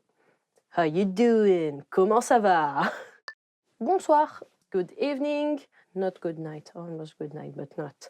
Bonsoir is also a greeting you can use when you leave or when you enter someone's place. For example, if you go in the evening to someone's house or party, you can say, bonsoir tout le monde. Bonne nuit. Good night. Good night is bonne nuit. Person sleeping next to you. Bonne nuit. Or to your family when you go to sleep. Oui. Yes. Yeah. Oui. You also say yeah. Maybe you've heard oui, oui. Like French people often do this. Oui, oui. It's also a cartoon for children. Oui, oui and his little car. You should try and watch it in French. It's very educative. Non. Non, non. You have oui, oui and non, non. We often say them both. Just use yes and no. Oui et non. Je m'appelle. My name is. Je m'appelle Lia. You knew that already, huh? What's your name? Leave it in the comment in French. S'il vous plaît, please. Please, s'il vous plaît. This is a polite version, and if you want the more friendly version, is s'il te plaît, if you're asking a friend. S'il te plaît, give me your candy, I'm starving. S'il te plaît, donne-moi des bonbons. L'addition s'il vous plaît. D'accord, okay. So we also use okay, but with a French accent. Okay. Hi, how you doing? When you come to the cinema with me? D'accord. Excusez-moi. Excuse me. If someone is blocking the way, you just say, excusez-moi. Merci. Thank you. Please learn this one and be polite. In French, we just have merci. There is no short version of it, and you can use it for anyone. So when you receive something at the grocery store, merci. Or when someone does you a favor, merci. If you want to be really polite or really thankful, you can say merci beaucoup. Thanks a lot. De rien. So you are welcome. If someone says merci to you, you can just say de rien. So merci et de rien. Those come in a pair, so learn them together. It's nice. Il est quelle heure? What time is it? Or quelle heure il est? You will more often hear the second version. So excusez-moi, quelle heure il est? Excuse me, what time is it? Où sont les toilettes? Where is the bathroom?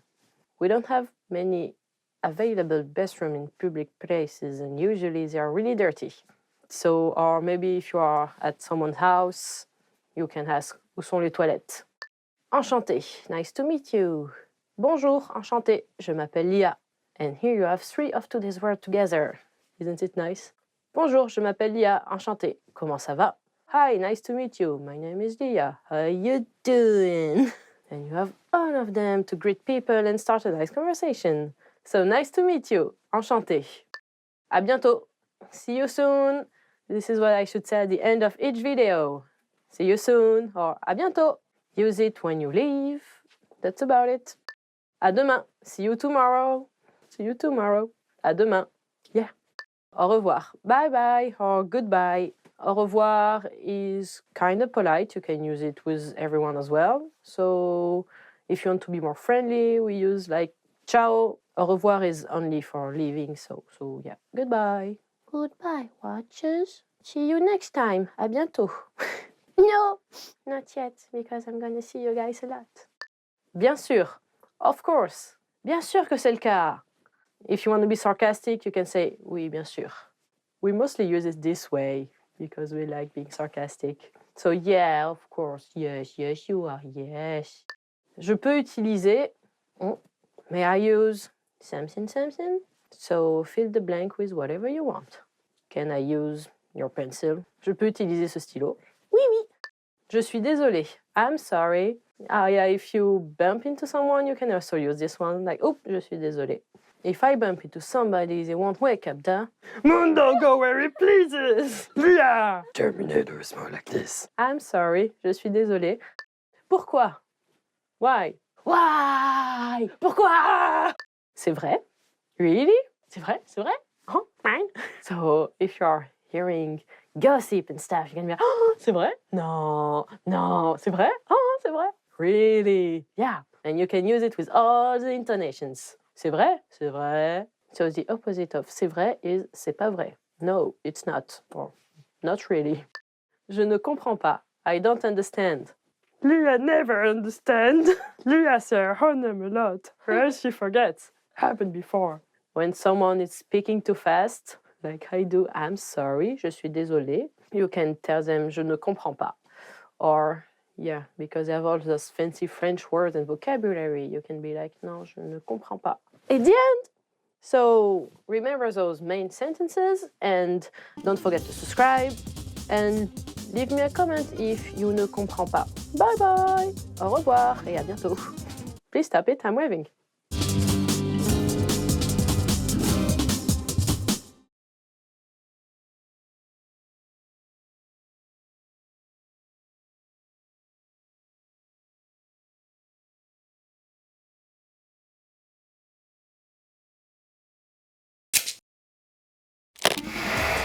How are your French listening skills? First, you'll see an image and hear a question. Next comes a short dialogue. Listen carefully and see if you can answer correctly. We'll show you the answer at the end. Un homme est dans un restaurant de fast-food. Quel menu va-t-il commander? Excusez-moi, je peux avoir le menu spécial hamburger? Oui, bien sûr. Choisissez entre salade et frites, s'il vous plaît. Salade, s'il vous plaît. OK. Choisissez votre boisson, s'il vous plaît. Un coca, s'il vous plaît. Quel menu va-t-il commander?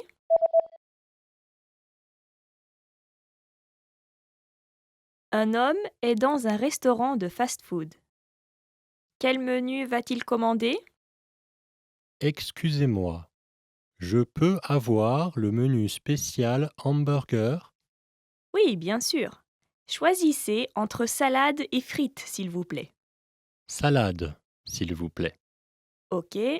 Choisissez votre boisson, s'il vous plaît. Un coca, s'il vous plaît. Did you get it right? I hope you learned something from this quiz. Let us know if you have any questions. See you next time.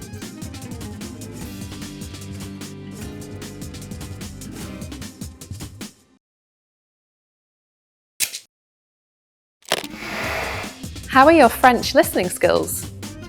First, you'll see an image and hear a question. Next comes a short dialogue. Listen carefully and see if you can answer correctly. We'll show you the answer at the end. Un professeur est en train de cuisiner un gâteau. Qu'est-ce que le professeur a mis dedans? Aujourd'hui, nous allons faire un gâteau. Tout d'abord, mélangez le beurre et le sucre. Ensuite, ajoutez 2 œufs et mélangez-les bien. Ajoutez la farine et mélangez-la légèrement. Mettez la pâte dans le four et laissez-la cuire pendant 50 minutes. C'est tout. Qu'est-ce que le professeur a mis dedans?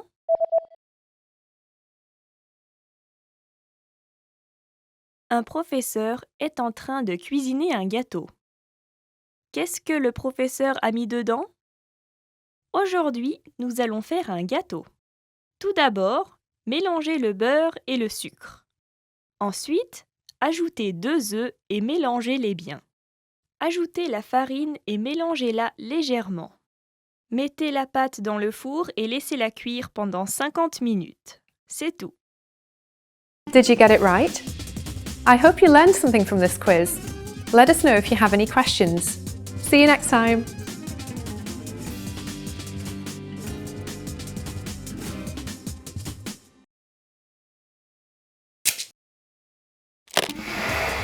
How are your French listening skills? First, you'll see an image and hear a question. Next comes a short dialogue. Listen carefully and see if you can answer correctly. We'll show you the answer at the end. Un homme parle à une employée de magasin. Quelle chemise va-t-il acheter? Vous pensez que quelle chemise est la mieux? La blanche ou la bleue? Eh bien, je pense que la bleue est bien. Elle va bien avec votre veste grise. Vous pensez? Mais elle ne va pas bien avec ma cravate rouge, non? Oui, c'est vrai. Je suis d'accord avec vous. Ok. Alors je vais prendre la blanche, pas la bleue. Quelle chemise va-t-il acheter?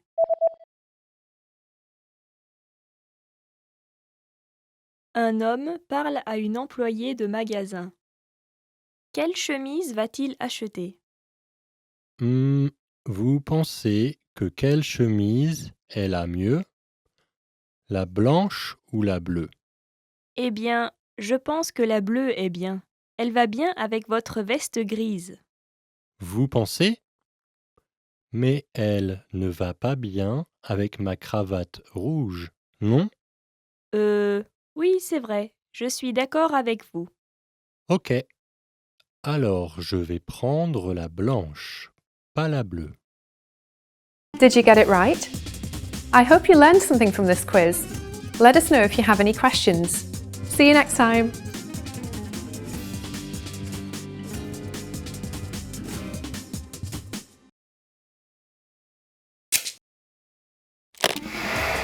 How are your French listening skills?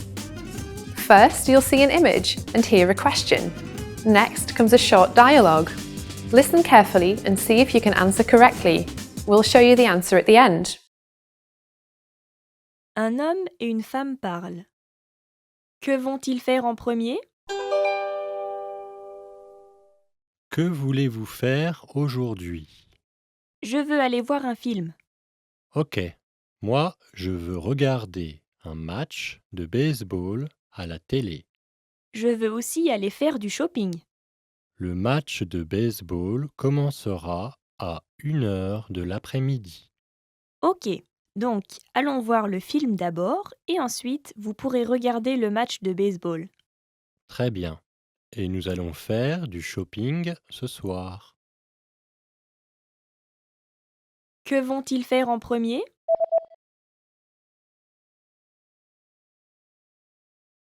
Un homme et une femme parlent. Que vont-ils faire en premier? Que voulez-vous faire aujourd'hui? Je veux aller voir un film. Ok. Moi, je veux regarder un match de baseball à la télé. Je veux aussi aller faire du shopping. Le match de baseball commencera à 1h de l'après-midi. Ok, donc allons voir le film d'abord et ensuite vous pourrez regarder le match de baseball. Très bien. Et nous allons faire du shopping ce soir. Did you get it right? I hope you learned something from this quiz. Let us know if you have any questions. See you next time.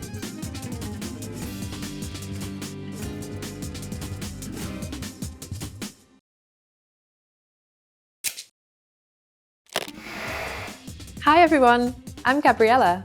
How are your French listening skills? In this video, you'll have a chance to test them out with a quiz. First, you'll see an image and hear a question. Next comes a short dialogue. Listen carefully and see if you can answer correctly. We'll show you the answer at the end. Are you ready? Une dame demande un renseignement au libraire. Quel livre voulait voir la dame? Excusez-moi, je voudrais jeter un œil sur ce livre sur cette étagère. Quel livre voulez-vous? Le livre sur les voitures. Un moment, s'il vous plaît. Celui-ci? C'est ça. Et voilà. Quel livre voulait voir la dame?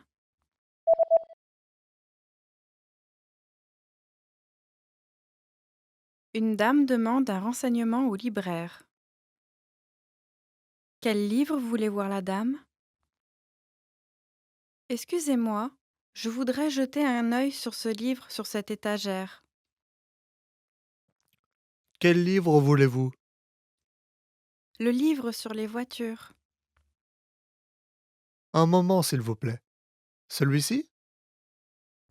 C'est ça. Et voilà. Did you get it right? I hope you learned something from this quiz. Let us know if you have any questions. See you next time.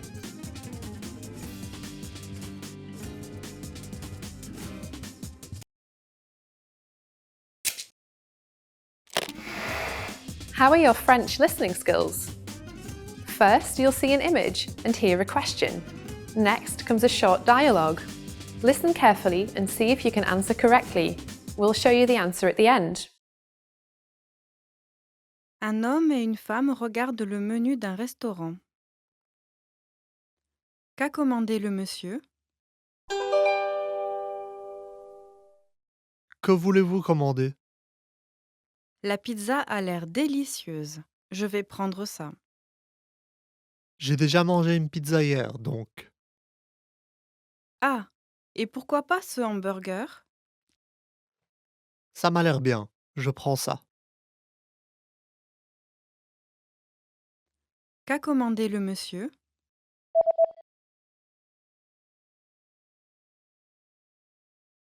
Un homme et une femme regardent le menu d'un restaurant.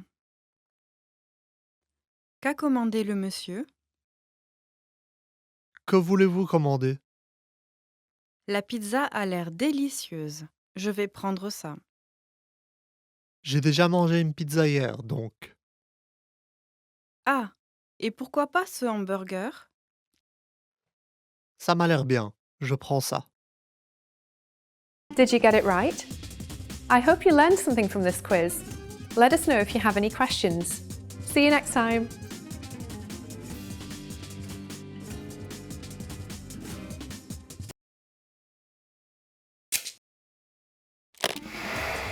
How are your French listening skills? First, you'll see an image and hear a question. Next comes a short dialogue. Listen carefully and see if you can answer correctly. We'll show you the answer at the end. Une femme et un homme regardent une photo. Quelle photo regardent-ils? C'est la photo de l'équipe de foot de ton fils? Il est où? Il est là. Oh, et c'est le plus grand de l'équipe.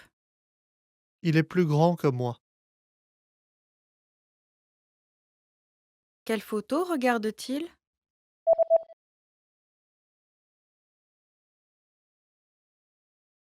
Une femme et un homme regardent une photo. Quelle photo regarde-t-il? C'est la photo de l'équipe de foot de ton fils? Il est où? Il est là. Oh, et c'est le plus grand de l'équipe. Il est plus grand que moi. Did you get it right? I hope you learned something from this quiz. Let us know if you have any questions. See you next time.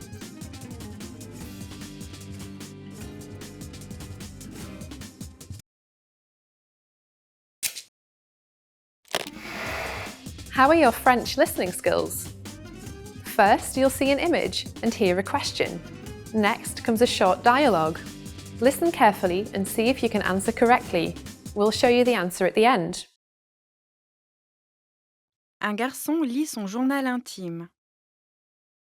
Qu'a fait le garçon en premier aujourd'hui? Il a fait très beau aujourd'hui. Je suis allé à la piscine cet après-midi et je suis allé voir un film ce soir. J'ai aussi étudié ce matin. C'était une très bonne journée. Qu'a fait le garçon en premier aujourd'hui?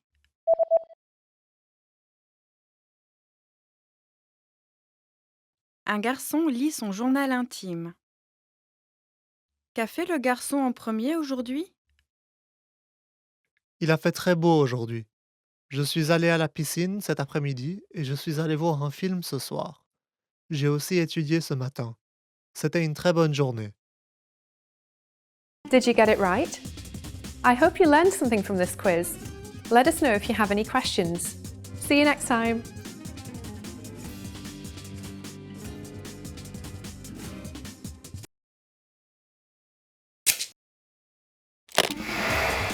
Hi everyone, I'm Gabriella.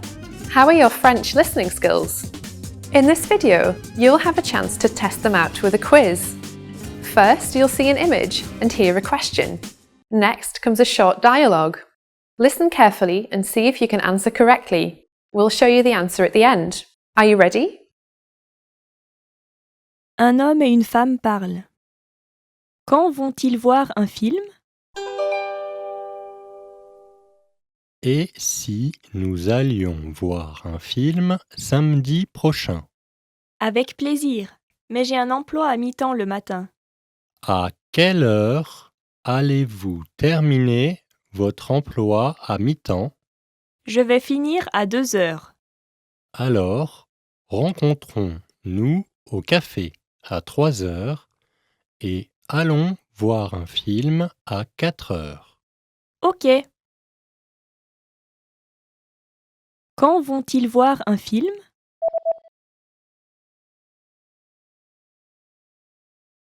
Un homme et une femme parlent. Quand vont-ils voir un film? Et si nous allions voir un film samedi prochain? Avec plaisir, mais j'ai un emploi à mi-temps le matin. À quelle heure allez-vous terminer votre emploi à mi-temps? Je vais finir à 2 heures. Alors, rencontrons-nous au café à 3 heures et allons voir un film à 4 heures. Ok. Did you get it right? I hope you learned something from this quiz. Let us know if you have any questions. See you next time.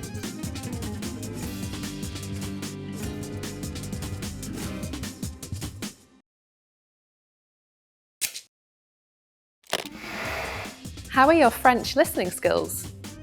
First, you'll see an image and hear a question. Next comes a short dialogue. Listen carefully and see if you can answer correctly. We'll show you the answer at the end. Un homme est au téléphone avec une clinique. À quelle heure doit-il y être? Bonjour, comment puis-je vous aider? Vous êtes ouvert jusqu'à quelle heure? Jusqu'à 6 heures, mais il est préférable de venir avant 17h30. Très bien, ok. À quelle heure doit-il y être?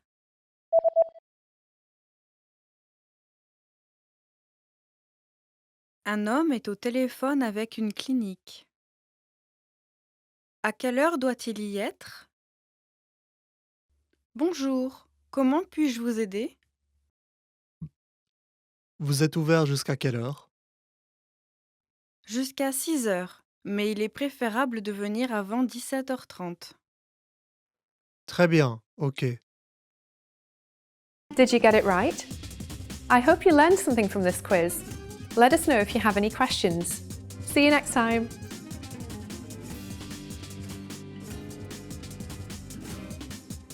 Expand your vocabulary with our Core 2000 Words ebook.